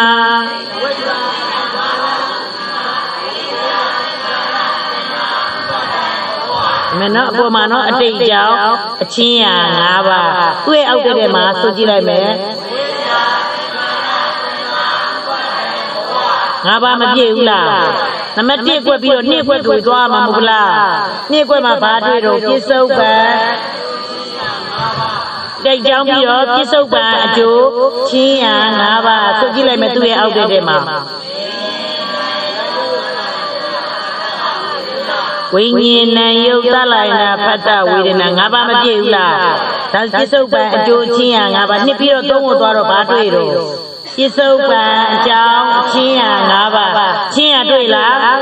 ပြန်ဆိုကြည့်ပါဦးပြစ္ဆုတ်ပံအကြောင်းချင်းရ၅ပါးဘာတွေ့လဲတစ်ခေါက်ဆိုပါဦးတေနာဥပါဒ၅ပါးမပြည့်ဘူးလားပြစ္ဆုတ်ပံအကြောင်းအချင်းရ၅ပါးလည်းပြည့်တယ်နံပါတ်4အကွက်ကဘာတွေ့တော့နာဂအ ကျိုးချင်းရ၅ပါးသူ့ရဲ့အောက်တဲ့မှာဘာတွေ့တော့တစ်ခေါက်ဆိုကြည့်ပါဦးဝိညာဉ်ဏယုတ်တလာနာဖတ်တဝေဒနာ၅ပါးမပြည့်ဘူးလားအကွက်ကဘယ်နှကွက်5လေးလီ20ချင်းရ20မပြည့်ဘူးလားချင်းရ20ဤရှိတွယ်ကိုအလွယ်ကျင့်မှတ်သိစေအပ်သည်တဏှာမလူကြောင်းသည်ဆရာမကအဲ့အတွေ့ရှိတွယ်ကိုသင်ပေးမှာပေါ့ဟုတ်ပြီနော်အဲ့ကြောင့်ဒီမှာနံပါတ်1ကွက်ကိုကြည့်လိုက်ပါဝိညာဉ်ဏယုတ်တလာယနာဖတ်တဝေဒနာအဲ့ဒါကိုပြိဿသမုပ္ပါဒ်နည်းနဲ့ခန္ဓာ၅ပါးဘာနည်းနဲ့ခန္ဓာ၅ပါးလဲယောဂီတို့သင်ပေးထားတဲ့ခန္ဓာ၅ပါးကအဘိဓမ္မာနည်းနဲ့သင်ပေးထားတာယောဂီတို့နေတိုင်းဆိုခဲ့တဲ့ခန္ဓာ၅ပါးကအဘိဓမ္မာနည်းနဲ့ခန္ဓာ၅ပါးမှတ်မိသေးရင်ဆိုကြည့်ပါဦးယူပဲခန္ဓာ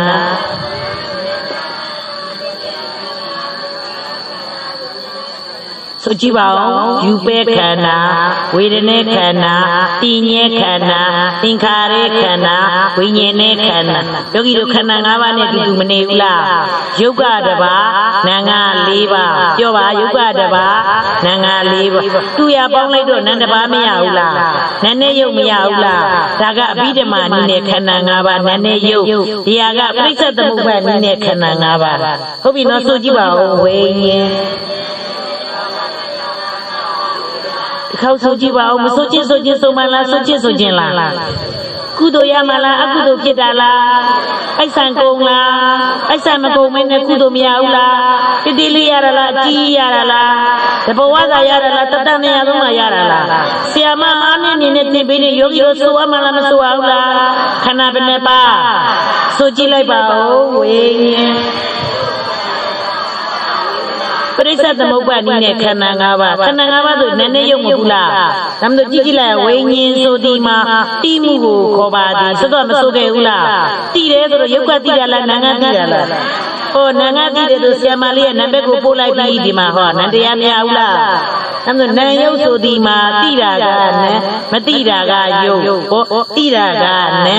မတိတာကယုတ်နည်းနည်းယုတ်ပဲမရဘူးလားဟောနည်းနည်းယုတ်ပဲဟုတ်ကဲ့လားဒီလိုဆိုရင်ကြည့်မယ်သလာယရဏဆိုဒီမှာမျက်စိနာနှာခေါင်းရှာကိုယ်စိတ်မျက်စိနာနှာခေါင်းရှာကိုယ်စိတ်အဲ့ဒါမျက်လုံးကမသိဘူးဘာတရားလဲမသိတာကယုတ်တရားမသိတာဘာတရားယုတ်တရားနာသိလားမသိတာကဘာတရားနှာခေါင်းသိလားမသိတာကဘာတရားရှာသိလားမသိတာကဘာတရားကိုယ်သိသလားအဲ့ဒါမျက်စိရဲ့နားရဲ့နှာခေါင်းရဲ့ရှားရဲ့ကိုယ်ရဲ့မသိတာကယုတ်တရားစိတ်ကသိသလားသိတာကယုတ်တရားလားနန္တရားလားနန္တရားဆိုနံပါတ်ကိုပို့လိုက်မယ်အဲ့ဆိုရင်ဓဝရ6ဘက်ကိုကြည့်လိုက်စမ်းမျက်စိနားနှာခေါင်းရှားကိုယ်ကယုတ်တရားဟုတ်ကဲ့လားစိတ်ကနန္တရားအနည်းယုတ်ပဲမရဘူးလားဓဝရ6ဘက်ကိုခန္ဓာဖွင့်လိုက်တော့ဘာနဲ့ပါပဲအနည်းယုတ်ပဲရတယ်ဟုတ်ကဲ့လားမျက်စိနားနှာခေါင်းရှားကိုယ်ကယုတ်တရားစိတ်ကနန္တရားခန္ဓာဖွင့်လိုက်တော့ဘာနဲ့ပါရယုတ်နဲ့နာမယ်ဟုတ်ပြီနော်နောက်တစ်ခုကြည့်မယ်ဖတ်တာဆိုဒီမှာတွေ့ကြည့်တာကိုခေါ်ပါသည်ရုပ်ရုပ်ချင်းထိနိုင်အောင်ပြုပြင်ပေးလိုက်ဟုတ်ကဲ့လားပြောကြဒီဘက်ကဘယ်ဘက်ကလက်ကလေးနဲ့ညာဘက်ကလက်ကလေးနဲ့ထိနိုင်အောင်ဒီဘက်ကနဲ့စိတ်ကလေးနဲ့ပြုပြင်မပေးလိုက်ဘူးလားပြုပြင်ပေးလိုက်တော့ထိမသွားဘူးလားအဲ့ဒီပြုပြင်တိုက်တွန်းတတ်တဲ့သဘောတရားအစုကသင်္ခါရခန္ဓာသင်္ခါရခန္ဓာဆိုတာကနန္တရားလို့မသိပေးခဲ့ဘူးလားရုပ်ခန္ဓာလားနာမ်ခန္ဓာလားဒီထဲမှာဖတ်တာမပါဘူးလားရုပ်ရုပ်ချင်းထိနိုင်အောင်ဆက်သွယ်ပေးလိုက်တာပြုပြင်ပေးလိုက်တာဒါဖတ်တာဒီလိုဆိုရုပ်ကပြုပြင်တာလားစိတ်ကပြုပြင်နန္တရားယုတ်တရားလားနန္တရားလားဟောနန္တရားကိုပို့လိုက်ပြီနံပါတ်ကိုဟုတ်ကဲ့လားဝေဒနာဆိုဒီမှာကောင်းမကောင်းခံစားတာကိုခေါ်ပါသည်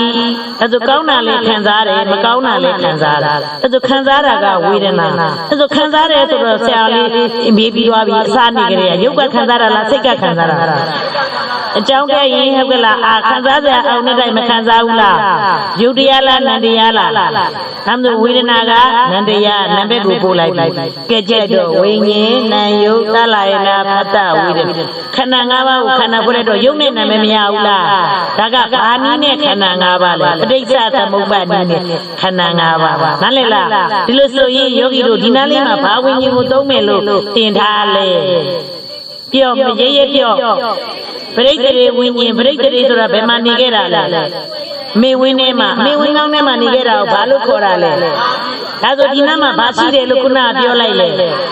စာရရှိရလို့မပြောလိုက်ဘူးလားရေးမထားတော့လေရေးထားတကယ်တော့သင်မပေးလိုက်ဘူးလားဒီလိုဆိုရင်ဒီနားမှာဘာရှိတယ်သာတိရှိတဲ့တရားဝိညာဉ်နဲ့ယုတ်သလာယနဲ့ဖတ်တဝေဒနာခန္ဓာဘယ်နှပါလဲဘာနည်းနဲ့ခန္ဓာ၅ပါးပရိစ္ဆေသမုပ္ပါဒ်နည်းနဲ့ခန္ဓာ၅ပါးပြော့ခန္ဓာမှန်ရင်ဘာပိုင်ရှင်လဲဥနာတိပိုင်ရှင်ဒါဆိုမဟုတ်ဘူးလားမတည်ဘူးလားဒါမှမဟုတ်ဥသိဆိုတာဘာကိုပြောတာလဲသရမရဏဒါဆိုဒီခန္ဓာထဲမှာသရမရဏပါလားမပါဘူးလားရေးမထားတော့လေရေးထားတကယ်တော့ဘာနဲ့မှတ်မေဒီလောက်တော့မမှတ်မိမသိတဲ့ဟာကိုယောဂီတို့ရှောက်ရင်းနေရောသိမှာလားဘာနဲ့မှတ်မေခန္ဓာမှန်ရင်ဘာပိုင်ရှင်ဒါပရိစ္ဆေသမုပ္ပါဒ်နည်းနဲ့ခန္ဓာ၅ပါးလို့ပြောဦးလားဒါမှမဟုတ်ခန္ဓာကြီးကဘာပိုင်ရှင်ဒါမှမဟုတ်ဥရာမပါဘူးလားသေရာမပါဘူးလားဥရာကသေရာကမရဏဒီနားမှာမရှိဘူးလားရှိလားရေးမထားတော့လေရေးထားတကယ်တော့ဒီနေရာမှာဘာဝိညာဉ်ကိုသုံးမယ်ပရိသေဆိုတာဘာကိုပြောတယ်ဇာတိကိုပြောကဲပေါင်းပြီးတော့ဆိုကြမယ်နော်ပေါင်းပြီးတော့ဆိုလိုက်မယ်ဝိညာဉ်တစ်ခေါက်ဆိုကြည့်ပါဦးဒီနမှာဇာတိစရာမရဏရေးမထားတော့လေရေးထားတကယ်တော့ပြန်ဆိုကြည့်မယ်ဝိညာဉ်ဇာတိစရာမရဏနမလေးဘက်ကိုကြည့်လိုက်ပါအောင်ဝိပါကဝေဘယ်နှပါလဲဝိပါကဝေ၈ပါးပြန်ကြည့်ပါဦးဝိပါကဝေ၈ပါးဆိုကြည့်ပါဦးဝေဇာတိစရာမရဏအဲ့ဒါကိုဘာဝိလဲဝိပါကဝေတစ်ခေါက်ဆိုကြည့်ပါဦးဝေ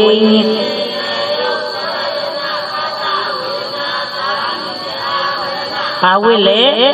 ဒါဆိုရင်နမနှစ်ကွက်ကစောစောဆိုကြည့်ပါဦးဝေညင်နာယုတ်သလာယ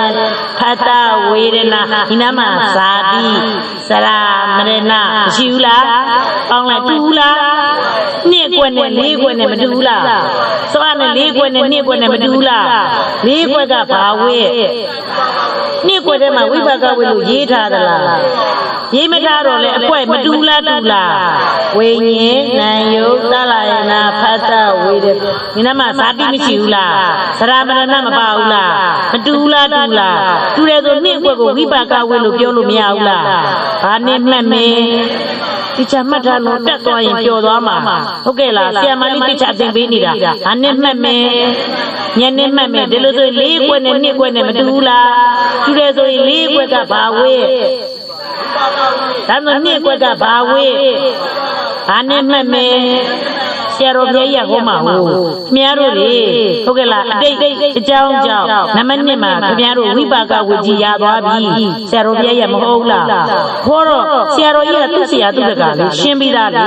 ရှင်းပြီးသားဆိုတော့အောက်ကတပည့်တွေကနားလည်လားမလဲဘူးလားလေတဲ့ဆရာတော်ကြီးကသူရှင်းသွားပြီသားဆရာမတို့အပေါက်ကောင်းတစ်ထောင်ကျော်ချီတဲ့ခါကျတော့အများကြီးပဲကိုကအဲ့သင်္ကန်းစာတင်တဲ့ချိန်မှာမနာတာလိုက်ဘူးနားမထောင်လိုက်တော့ဆရာတော်ကြီးကနှစ်ကွယ်ခင်ဗျားတို့ဝိပါကဝရပြီမဟုတ်လားဒါပေမဲ့ယောဂီတို့ကဒီသင်္ကန်းစာတက်မထားရင်ဒီနေ့မလာရင်မနေ့ပြန်မလာရင်သိပါမလားအကြောင်းရဲမပြည့်နဲ့လို့ပြောတာဆရာတော်ကြီးကနှစ်ကွယ်ခင်ဗျားတို့ဝိပါကဝရပြီရှာတယ်ခင်ဗျားတို့ယောဂီတို့ကရှာပြီပေါ့တွေ့လားဒီထဲမှာရှိလားရေးတာလား နားမလဲဘူးတို့ဆရာတော်ကြီးဟောတာပြောမှလားမပြောဘူးလားဘာဖြစ်လို့လဲကိုကသင်္ကန်းစာမရှိလိုက်လို့သဘောပေါက်လားဆရာတော်ကြီးကသူ့ဆရာသူ့တကသင်ထားတာလေနားလေလေဆရာမတို့ကြတော့ဟလာအခုလိုသင်တဲ့ချိန်မှာတရားဟသွားရင်မတိပဲနေမှာဆိုလို့မှန်မှန်လာပါလို့နှစ်ချက်ပြန်မသိပေးနိုင်တော့ဘူးအများကြီးပဲလေအချိန်ကြီးအများကြီးပြရမှာနော်ရမယ်လားအဲဆိုနံပါတ်1ကွက်ကဘာဝိရေးမထားတော့လေရေးထားတကယ်တော့ဘာနဲ့မှတ်မယ်ဟုတ်ပြီနံပါတ်3နံပါတ်1ကွက်ကိုကြည့်ပါဦးဘာဝိနဲ့ဘာဝိကိလေသာဝိကဘယ်နဲ့ပါကမ္မဝိကဘယ်နဲ့ပါ3နဲ့2နဲ့ပေါင်းအဲ့ဒါကိုအတိတ်ကြောင်းချင်းရ5ပါးလို့ခေါ်တယ်ဆိုကြည့်လိုက်ပါဦးတစ်ခေါက်ဆိုပါဦးသူတော်ကောင်းတို့မဆိုနဲ့ဆရာမလေးဆိုပြမယ်လိုက်ပဲကြည့်မယ်နော်အဝိဇ္ဇာသင်္ခါရတဏှာဥပါဒံဘဝကြည့်မယ်နော်အဝိဇ္ဇာသင်္ခါရတဏှာဥပါဒံဘဝညတောင်ကနဲ့တိချကြည့်အဝိဇ္ဇာသင်္ခါရဘယ်ကွက်လဲအဝိဇ္ဇာသင်္ခါရဘယ်ကွက်လဲတိကွက်တဏှာဥပါဒံဘဝဘယ်ကွက်လဲတိကွက်နဲ့3ကွက်နဲ့ပေါင်းထားတာဒီအဝိဇ္ဇာသင်္ခါရတဏှာဥပါဒံဘဝမြင်လားဝိဇ္ဇာသင်္ခါရဘယ်ကွက်လဲဟုတ်ပြီတဏှာဥပါဒံဘဝဘယ်ကွက်လဲ1နဲ့3နဲ့ပေါင်းထားတာဒီအတိတ်ကြောင်းချင်းရဘယ်နှပါလဲဒါကိလေဘာဝိနဲ့ဘာဝိလဲတစ်ခေါက်ဆိုကြည့်ပါဦးကိလေသာဝိနဲ့ကမ္မဝဘယ်ကွက်နဲ့ဘယ်ကွက်နဲ့ပေါင်းထားတာ1ကွက်နဲ့3ကွက်နဲ့ပေါင်းထားတာဟုတ်ပြီနော်ဒီမှာကြည့်လိုက်မယ်နော်1ကွက်နဲ့1ကွက်နဲ့3ကွက်နဲ့ပေါင်းထားတာနံပါတ်3ကွက်ကိုကြည့်လိုက်ပါပြစ္ဆုတ်ပံတစ်ခေါက်ဆိုကြည့်ပါဦးသူ့ရဲ့အောက်တဲ့မှာပါတယ်တော့တဏှာတစ်ခေါက်ဆိုကြည့်ပါဦးတဏှာလိုက်ကြည့်နော်အရေးကြီးရဲ့နော်သူတော်ကောင်းလို့မဆိုနဲ့တော့ဆရာမဆိုပြမယ်ဒီချလိုက်ကြည့်နှလုံးကပဲလိုက်ကြည့်နေတဏှာဥပါဒံဘဝဝိဇ္ဇာသင်္ခါရနှလုံးကပဲကြည့်နေမယ်တဏှာဥပါဒံဘဝဘယ်ကွက်လဲဟုတ်ပြီနော်အဝိဇ္ဇာသင်္ခါရအဝိဇ္ဇာသင်္ခါရဘယ်ကွက်လဲအဲ့ဆိုရင်ဘယ်ကွက်နဲ့ဘယ်ကွက်နဲ့ပေါင်းတာလား1ကွက်နဲ့3နဲ့လား3ကွက်နဲ့1ကွက်နဲ့လားဟုတ်တယ်တဏှာဥပါဒံဘဝဘယ်ကွက်တော့တဏှာဥပါဒံဘဝဘယ်ကွက်တော့ဟုတ်ပြီအဝိဇ္ဇာသင်္ခါရဘယ်ကွက်တော့ဒါမှမဟုတ်စောတော့ကနံပါတ်1က1ကွက်နဲ့3ကွက်အခုပြစ္ဆုတ်ပံအကြောင်းမှာ3ကွက်နဲ့1ကွက်ပြောင်းပြန်မယ်ပြောင်းသွားတာအကြောင်းအရာတွေကမတူဘူးလားရှင်းနဲ့နောက်နဲ့ပဲပြောင်းသွားတယ်အကြောင်းအရာမတူဘူးလားတူတယ်ဆိုရင်နံပါတ်1ကွက်ကဘာဝိနဲ့ဘာဝိနံပါတ်3ကွက်မှာရေးထားတာလားအကြောင်းအရာကမတူဘူးလားတူတယ်ဆိုရင်နံပါတ်1ကွက်ကကိလေသာဝေကမ္မဝေဆိုရင်3ကွက်ကလည်းဘာဝိနဲ့ဘာဝိလဲတူလားမတူလားတဏှာဥပါဒံဘဝအဝိဇ္ဇာသင်္ခါရဒီမဲ့တဏှာဥပါဒံဘဝ3ကရှေ့ရထွက်မသွားဘူးလားအဝိဇ္ဇာသင်္ခါရကတစ်ကနောက်ကမလိုက်ဘူးလားဆိုတော့3နဲ့1နဲ့3ရောင်းမြန်မဲ့လန်သွားတာအလုံးအကြောင်းရမတူဘူးလားတူတယ်ဆိုနံပါတ်1ကကိလေသာဝိနဲ့ကမ္မဝိနံပါတ်3ကလည်းဘာဝိနဲ့ဘာဝိရေးမထားတော့လေရေးထားတကယ်သူဘာနဲ့မှတ်မယ်အဲ့တော့ဆရာတော်ဘုရားကြီးကဟောပြီပေါ့ယောဂီတို့ဒီကနေ့မှမတက်ခဲ့ရင်ဟုတ်ကဲ့လားဆရာတော်ဘုရားကြီးတရားကိုနားမယ်ပေါ့ခင်ဗျားတို့နှင့်ကွယ်တရားနဲ့3ကိလေသာဝိနဲ့ကမ္မဝိတွေထပ်လုံနေမယ်ဆိုရင်ဟောဆရာတော်ကြီးကဟောပြီယောဂီတို့ကစဝိုင်းကြည့်တယ်နံပါတ်3ကိလေသာဝိနဲ့ကမ္မဝိဘယ်မှာလဲနားမလဲဘူးဒါမှလားမလားဘူးလားအခုမှန်သလားမမှန်ဘူးလားအကုန်လုံးကြီးယောဂီတို့ဓာပိဋကသုံးပုံကိုဆရာတော်ကြီးဉာဏ်နဲ့ဆွဲထားတာဟုတ်ကဲ့လားဘုရားကအရှင်းလိုက်ပိဋကသုံးပုံဟောမသွားဘူးလားဆရာတော်ဘုရားရဲ့ဉာဏ်နဲ့အကုန်လုံးထည့်ရင်ယောဂီတို့နားလည်ပါမလားဒီတိုင်းရိတ်တောင်မလဲတာအလုံးရင်းလို့ရပါမလားဘာနဲ့မှတ်မင်း ဖျားဟောတရားတွေကိုဆရာတော်ဘုရားရဲ့ဉာဏ်နဲ့ဆွဲပေးထားတာတရားကတော့ဘုသူတရားလဲဘုရားတရားဘုသူတရားလဲဆရာတော်ဘုရားရဲ့ဉာဏ်နဲ့ဆွဲထားတာဒေဒီဆရာတော်ဘုရားကြီးမှလည်းသဝိုင်းမရှိဘူးလားမဟာကြီးမှလည်းသဝိုင်းမရှိဘူးလားဟုတ်တယ်နော်ဘုရားကသူဉာဏ်နဲ့ဆွဲထားတာတရားကတော့ဘုသူတရားလဲဘုရားတရားနားလည်လားဒီကနေ့ပြည့်သွားရင်နံပါတ်3ကကိလေသာဝင်တဲ့ကမ္မဝိမတိပါဘူးလို့ပြောမှာပေါ့တကယ်တော့မရှိဘူးလားဘာနဲ့မှတ်မင်းတူလားမတူလားဒါကြောင့်မို့လို့သင်္ကန်းစာမပြည့်နဲ့လို့ပြောတာယောဂီတို့ကကိုယ့်ရတဲ့ကိုလာတာမဟုတ်ဘူးလားဆရာမလေးမနာရသေးဘူးဒီနေ့ဟုတ်ကဲ့လားဒီလိုဆိုရင်စူးစမ်းပြီးတော့နောက်နေ့တွေလာမှလားမလာဘူးလားဒီနေ့ပြင်ကပြန်မတင်ပေးအားတော့ဘူးအများကြီးကြံသေးတယ်နော်စာပြီးသွားရင်ယောဂီတို့ရှုနည်းတွေကလာမှပြီးတင်ပေးရမှာဆက်သွားတယ်လို့ဆိုရင်နံပါတ်3ခွက်ကကိလေသာဝင်တဲ့ကမ္မဝိမရဘူးလားဒါကစာပရိစ္ဆသမုပ္ပါလို့ခေါ်တယ်ဘာပရိစ္ဆသမုပ္ပါလဲပရိစ္ဆဆိုတာကအကြောင်းသမုပ္ပါဆိုတာကအကျိုးအကြောင်းအကျိုးတွေရေးထားတာဘလို့အကြောင်းအကျိုးတွေလဲဆိုယောဂီတို့ရဲ့ခန္ဓာကြီးကဟလာနံပါတ်1အကြောင်းတရားတွေလုံးလို့ရှိရင်2အကျိုးတရားတွေရမယ်တဲ့ဟုတ်တယ်ယောဂီတို့ရဲ့ခန္ဓာက1အကြောင်းတရားတွေလုံးရင်2အကျိုးတရားတွေရမယ်ဒါဒီစက်ဝိုင်းနဲ့ပြောနေတယ်ခဏန်းနဲ့ပြောနေတယ်3အကြောင်းတရားတွေလုံးရင်4အကျိုးတရားတွေရမယ်တဲ့ဟုတ်ကဲ့လားခဏန်းနဲ့ပြောတယ်1လုံးရင်ဘာရမှာ1လုံးရင်2ရမယ်3လုံးရင်၄ရမယ်။ဒါမျိုးပြည့်ဆိုတာကဘာလဲလို့ဖတ်ကြည့်လိုက်တာအတိတ်ကြတလွားလွန်လေပြီးတော့အတိတ်ကာလဒါမျိုးအတိတ်တုန်းကရုပ်ရုပ်ဒီအကြောင်းတရားတွေလုပ်ရင်နံပါတ်1ဒီအကြောင်းတရားတွေလုပ်ရင်နံပါတ်2ကဘာလဲလို့ပြစ္ဆုတ်ပံအကျိုးတလွားပြစ္ဆုတ်ပံဆိုတာအခုမဟုတ်ဘူးလားဟုတ်တယ်နော်ဒါလို့ဆိုရင်ဒီအကျိုးတရားတွေရမယ်တဲ့ဟလာနံပါတ်2ဆိုတော့ပြစ္ဆုတ်ပံအကျိုးတလွားဘာတွေလဲတော့ဒါဆိုရင်ပရိစ္ဆသမုပ္ပါဒ်နဲ့ခန္ဓာ၅ပါးလို့ခုနသင်မပေးလိုက်ဘူးလားဒါမျိုးယောဂီတို့နံပါတ်2ဆိုတော့ပြစ္ဆုတ်ပံအကျိုးဆိုတော့အခုယောဂီတို့ကအတိတ်ဘဝလားပြစ္ဆုတ်ပံဘဝလားဒါမျိုးယောဂီတို့ပြစ္ဆုတ်ပံအကျိုးဆိုတော့ဒီနှစ်ကွက်ထဲမှာမနေဘူးလားဝိညာဉ်ယုတ်တလာဖတ်တဝေဒနာခန္ဓာ၅ပါးလို့မပြောဘူးလားဒါမျိုးသမယခန္ဓာလားကိုယ်ခန္ဓာလားတယောက်တည်းလားလူတိုင်းလားဒါမျိုးစာလားယောဂီတို့ခန္ဓာလားစာနဲ့ခန္ဓာနဲ့တက်ရမှာလားမတက်ရဘူးလားနှစ်ကွက်ထဲကစာရီလားထိုင်းနေတဲ့ခန္ဓာကြီးလားဒါသိစေချင်တာဟုတ်ကဲ့လားနှစ်ကွက်ထဲကစာလားယောဂီတို့ခန္ဓာလားဆိုကြည့်လိုက်ပါဦးဝေခန္ဓာ၅ပါးဘာပိုင်ရှင်လဲကိုလို့နာလို့တည်လို့ဒါသစ္စာလဲဒါသိစေချင်တာဒါဆိုပြစ္ဆုတ်ပံအကျိုးဆိုတော့ဒီခွက်ထဲမှာယောဂီတို့ထိုင်မနေဘူးလားဘယ်ခွက်ထဲမှာထိုင်နေတာလဲဒါမျိုးနှစ်ခွက်ထဲကယောဂီတို့ရဲ့ခန္ဓာဟုတ်ကဲ့လားနံပါတ်1ကအတိတ်ကြောင်းတလွားအတိတ်တုန်းကခန္ဓာယောဂီတို့ဘဝ3ပါးနဲ့ကျင်လည်ခဲ့တယ်တဲ့ဘယ်နှပါးနဲ့ကျင်လည်ခဲ့တာဘဝ3ပါးနဲ့ကျင်လည်ခဲ့တယ်ဆိုတော့ယောဂီတို့နံပါတ်4ခွက်ကိုကြည့်လိုက်တော့နံပါတ်4ကဘာလဲလို့နောက်ဖြစ်လက်တဲ့အနာဂတ်ကာလဆိုအနာဂတ်ဘဝရှိလားမရှိဘူးလားဒါမျိုးယောဂီတို့ဘဝဘယ်နှပါးနဲ့ကျင်လည်ခဲ့တာ3ပါးနဲ့ကျင်လည်ခဲ့တာအတိတ်ဘဝမရှိဘူးလားဘယ်ကလာတာလဲမှတ်မိလားဟုတ်တယ်ဇာတိကရဉာဏ်ရှိတဲ့လူတွေတချို့မပြောဘူးလားပြောလားဒါပေမဲ့မှတ်မိတဲ့လူနဲ့မမှတ်မိတဲ့လူနဲ့ဘယ်ကများတာဒီလိုဆိုယောဂီတို့ဘယ်ကလာတာလဲသိလားမသိဘူးဒါဆိုယောဂီတို့အတိတ်ဘဝမရှိခဲ့ဘူးလားအခုကဘာဘဝမနေရလို့တည်ကြရင်ယောဂီတို့ဘဝပြတ်သွားမှလားနောက်ဘဝရှိသေးတာလားဘယ်နှပါးနဲ့ကျင်လဲတာ3ပါးနဲ့ကျင်အခုပြစ္ဆုတ်ပံတက်တဲ့ကိုကြည့်မယ်ဆိုရင်မနေ့ကတော့ယောဂီတို့မနေ့ရခန္ဓာလားအခုဒီပြစ္ဆုတ်ပံခန္ဓာလားဒီကနေ့ခန္ဓာဒါဆိုရင်မနေ့ကအတိတ်ဒီကနေ့ကပြစ္ဆုတ်ပံမနေ့ဖြင့်ကရောက်ပြီလားမနေ့ဖြင့်ကအနာဂတ်ဒါပဲဟုတ်ကဲ့လားအသေးစိတ်ကလေးတွေခန္ဓာလေးတွေရိပ်ရိပ်မုံမပြစ်ပြလိုက်ဆိုတာဘုဘဲအချမှာဆက်မှာသင်မနာကမ္မထာမိုင်းညမှာသင်ပေးမယ်ဟုတ်ကဲ့လားအခုချိန်ဒီကနေ့ကဘာဘဝလဲပြစ္ဆုတ်ပံမနေ့ကပါလားအတိတ်မနေ့ဖြင့်ကပါလားအဲ့ဒီလိုပဲ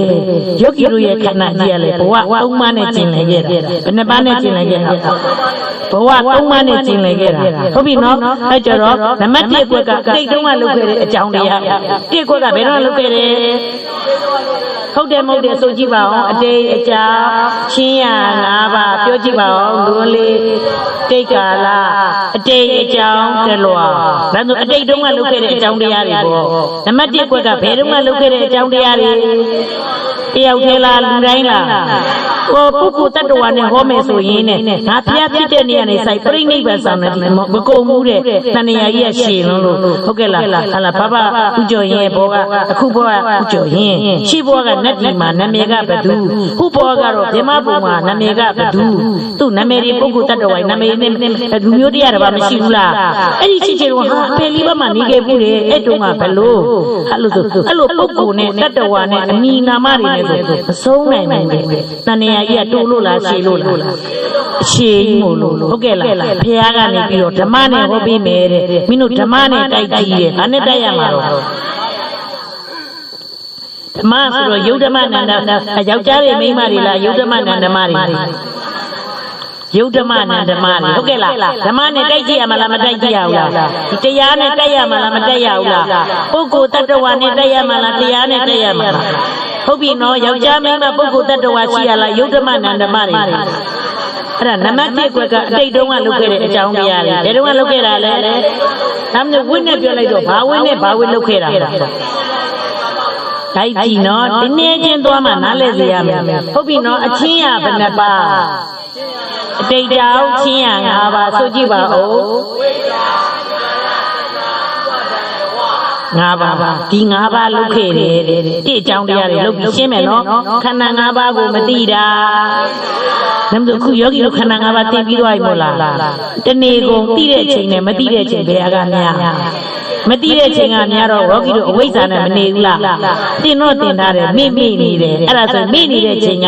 ဝိဇ္ဇာအချိန်လားအဝိဇ္ဇာအချိန်လားဒါဆိုအခုတောင်မေ့တယ်ဆိုရင်သိကြတယ်အတိတ်တုန်းကယောဂီသူတော်ကောင်းတို့အဝိဇ္ဇာနဲ့နေခဲ့တယ်နေခဲ့လားမနေခဲ့ဘူးလားဒီလက်ခံလားဘာနဲ့တိုက်နေတာတော့တရားနဲ့တိုက်နေတာယောဂီတို့အတိတ်တုန်းကဘာနဲ့နေခဲ့တာယောက်ျားဖြစ်ချင်းဖြစ်မယ်နတ်ဖြစ်ချင်းဖြစ်မယ်လူဖြစ်ချင်းဖြစ်ချင်းရဖြစ်ခန္ဓာ5ပါးကိုမသိတာအခုတောင်မေ့နေတာလေသိကြတယ်နောက်တုန်းကဘာနဲ့နေခဲ့တာရှင်းပြီလားသင်္ခါရဆိုဒီမှာပြုလုပ်အားလုပ်တာကိုခေါ်ပါသည်သုံးမျိုးလုပ်တယ်လို့ဆိုတာမတင်လိုက်ဘူးလားကောင်းမှုပြုလုပ်သည်မကောင်းမှုပြုလုပ်သည်ဇန်တမထကိုပြုလုပ်သည်သုံးမျိုးမလုပ်ဘူးလားဒါဆိုယောဂီတို့ကလူပြည်ကိုရောက်လာတယ်ဆိုတော့အကုသိုလ်ကြောင့်ရောက်တာလားကုသိုလ်ကြောင့်ရောက်တာလားကုသိုလ်ကြောင့်ရောက်တာဟုတ်ကဲ့လားအကုသိုလ်ကြောင့်ရောက်တယ်လားကုသိုလ်ကြောင့်ရောက်တာလားဒါကြောင့်မို့ယောဂီတို့သီလမပြည့်နဲ့လို့ဆရာမလေးမနေ့ကသင်မပေးလိုက်ဘူးလား5ပါးတော့အနည်းဆုံးထိန်းရမှာလားမထိန်းရဘူးလားယောဂီတို့ပိဿတ်မရှိလို့အပေကြတာလားသီလပြည့်လို့လားအကြောင်းကိုသီလမပြည့်နဲ့လို့ပြောတာပိဿတ်မရှိလို့အပေကြတာမဟုတ်ဘူးဟုတ်ကဲ့လားတထေးလည်းသီလပြည့်ရင်ကြမှာပဲဟုတ်ကဲ့လားစင်ရင်သားလည်းကြမှာပဲသီလရှိရင်တထေးလည်းနတ်ပြည်ရောက်နိုင်တာပဲစင်ရင်သားလည်းနတ်ပြည်ရောက်နိုင်တာပဲဒါကိုပြောတာလူဘဝလည်းရောက်နိုင်တာပဲတဘောပေါက်လားဒါမှမဟုတ်ကောင်းမှုပြုလုပ်သည်မကောင်းမှုပြုလုပ်သည်ဇန်တမထကိုပြုလုပ်လူပြည်ရောက်လာတာမကောင်းမှုကြောင့်လားကောင်းမှုကြောင့်ရှင်းလားကုသိုလ်တွေမလုပ်ခဲ့ဘူးလားကောင်းမှုကုသိုလ်တွေမလုပ်ခဲ့ဘူးလားပြုလုပ်တာကသင်္ခါရဟုတ်ကဲ့လားဘာသင်္ခါရလုပ်ခဲ့တာလဲကုသိုလ်သင်္ခါရကုသိုလ်တွေမလုပ်ခဲ့ဘူးလားဟုတ်တယ်နော်အဖွားတော်ကြီးညွန့်တိတ်တုံးကယောဂီဟာအဖွားတော်အကုန်လုံးတယောက်တည်းလားလူတိုင်းလားကုသိုလ်တွေမလုပ်ခဲ့ဘူးလားလူတိုင်းလုပ်ဘူးတဲ့ကုသိုလ်လုပ်တော့ကိုမချစ်ဘူးလားချစ်တာကတဏှာချစ်တာကဘာလဲအများကြီးချစ်တာလားနည်းနည်းလေးချစ်တာလားကိုမိသားစုကိုပြောနည်းနည်းချစ်တာလားအများကြီးချစ်တာလားအများကြီးချစ်တာကဥပါဒာဆွဲလက်လက်ဟုတ်ကဲ့လားဘယ်လိုချစ်တာလဲဆွဲလက်လက်တိတ်ချစ်တယ်အဲ့ဒါဘာလဲဥပါဒာအဲ့ကြတော့ဘဝဆိုတာကမ္မဘဝကံလို့တွေမလုပ်ဘူးလားတနည်းအားဖြင့်ဘဝရာကြောင့်မလုပ်ဘူးလားဘဝရာကြောင့်ကုသိုလ်တွေလုပ်ခဲ့တာဘာတွေလုပ်ခဲ့တာကုသိုလ်သင်္ခါရတွေလို့ဘဝရာကြောင့်နေစုမတောင်းဘူးလားဤကုသိုလ်ကြောင့်လူချမ်းသာနတ်ချမ်းသာဖြစ်ရပါလို့ဤစုတောင်းတနာမပါဘူးလားအဲ့ဒါလူချမ်းသာနတ်ချမ်းသာလို့ဆိုတော့လူချမ်းသာဘာသစ္စာလဲအဲ့လိုဒုက္ခရမယ်ကိုနာတိပိုင်ရှင်ဖြစ်မယ်လို့သိတာလားမသိတာလားမသိတာကဝိဇ္ဇာဒါဆိုယောဂီတို့နောက်တော့ကုသိုလ်လုပ်ခဲ့တော့သစ္စာသိပြီးတော့လုပ်ခဲ့တာလားမသိပဲလုပ်ခဲ့တာလားဒုက္ခသစ္စာရမယ်လို့မသိတာကအဝိဇ္ဇာဒါဆိုအဝိဇ္ဇာအုပ်ချုပ်ပြီးတော့ကုသိုလ်တွေမလုပ်ခဲ့ဘူးလား ရှင်းပြီလားသဘောပေါက်လားဝိဇ္ဇာအုပ်ချုပ်ပြီးတော့မှကုသိုလ်တွေလုပ်ခဲ့တာတယောက်တည်းလားလူတိုင်းလားဒါအားလုံးနဲ့မဆိုင်ဘူးလားသဘောပေါက်လားပုဂ္ဂိုလ်တ attva နဲ့ပြောရင်အများကြီးပဲလေမဆုံးနိုင်ဘူးဓမ္မနဲ့ဟောလိုက်တော့အားလုံးမတူဘူးလားအဲ့ဒါလူကြီးဆိုတော့မြန်မာပြည်တစ်ပြည်တည်းလားအမေရိကမပါဘူးလားဂျပန်မပါဘူးလားကိုရီးယားမပါဘူးလားတစ်ကမ္ဘာလုံးလူပြည်ကိုရောက်နေတာဘာလုပ်ခဲ့လို့လဲကုသိုလ်သင်္ခါရတွေလုပ်ခဲ့တာအတိတ်အကြောင်းချင်းရဘယ်နှပါဆိုကြည့်လိုက်ပါအဝိဇ္ဇာအကြောင်းချင်းရ၅ပါးကုသိုလ်သင်္ခါရတွေမလုပ်လိုက်ဘူးလားတစ္ဆာတိပြီးလုပ်တာလားမသိတဲ့အဝိဇ္ဇာအုပ်ချုပ်ပြီးလုပ်တာလားအဲ့တော့နံပါတ်1အကွက်လုပ်လိုက်1လုံးနှိမ့်ရမယ်လို့မပြောဘူးလားနံပါတ်2အကွက်ထဲမှာရသွားပြီဆိုကြည့်လိုက်ပါဦးဝေတူတူလေးစုပြန်ဆိုပါဦး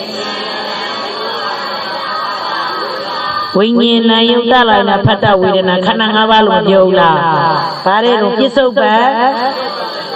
ဟောနှစ်ကွက်ကပြစ္ဆုတ်ပံဆိုယောဂီတို့မဟုတ်ဘူးလားဟောလူပြည်ရောက်လာပြီဟုတ်ကဲ့လားလူပြည်ရောက်လာတာကုသိုလ်လုပ်ခဲ့လို့ရောက်မလာဘူးလားဟုတ်ပြီခန္ဓာ၅ပါးမရဘူးလားဘယ်ထဲမှာယောက်ျားလို့ပြထားလဲ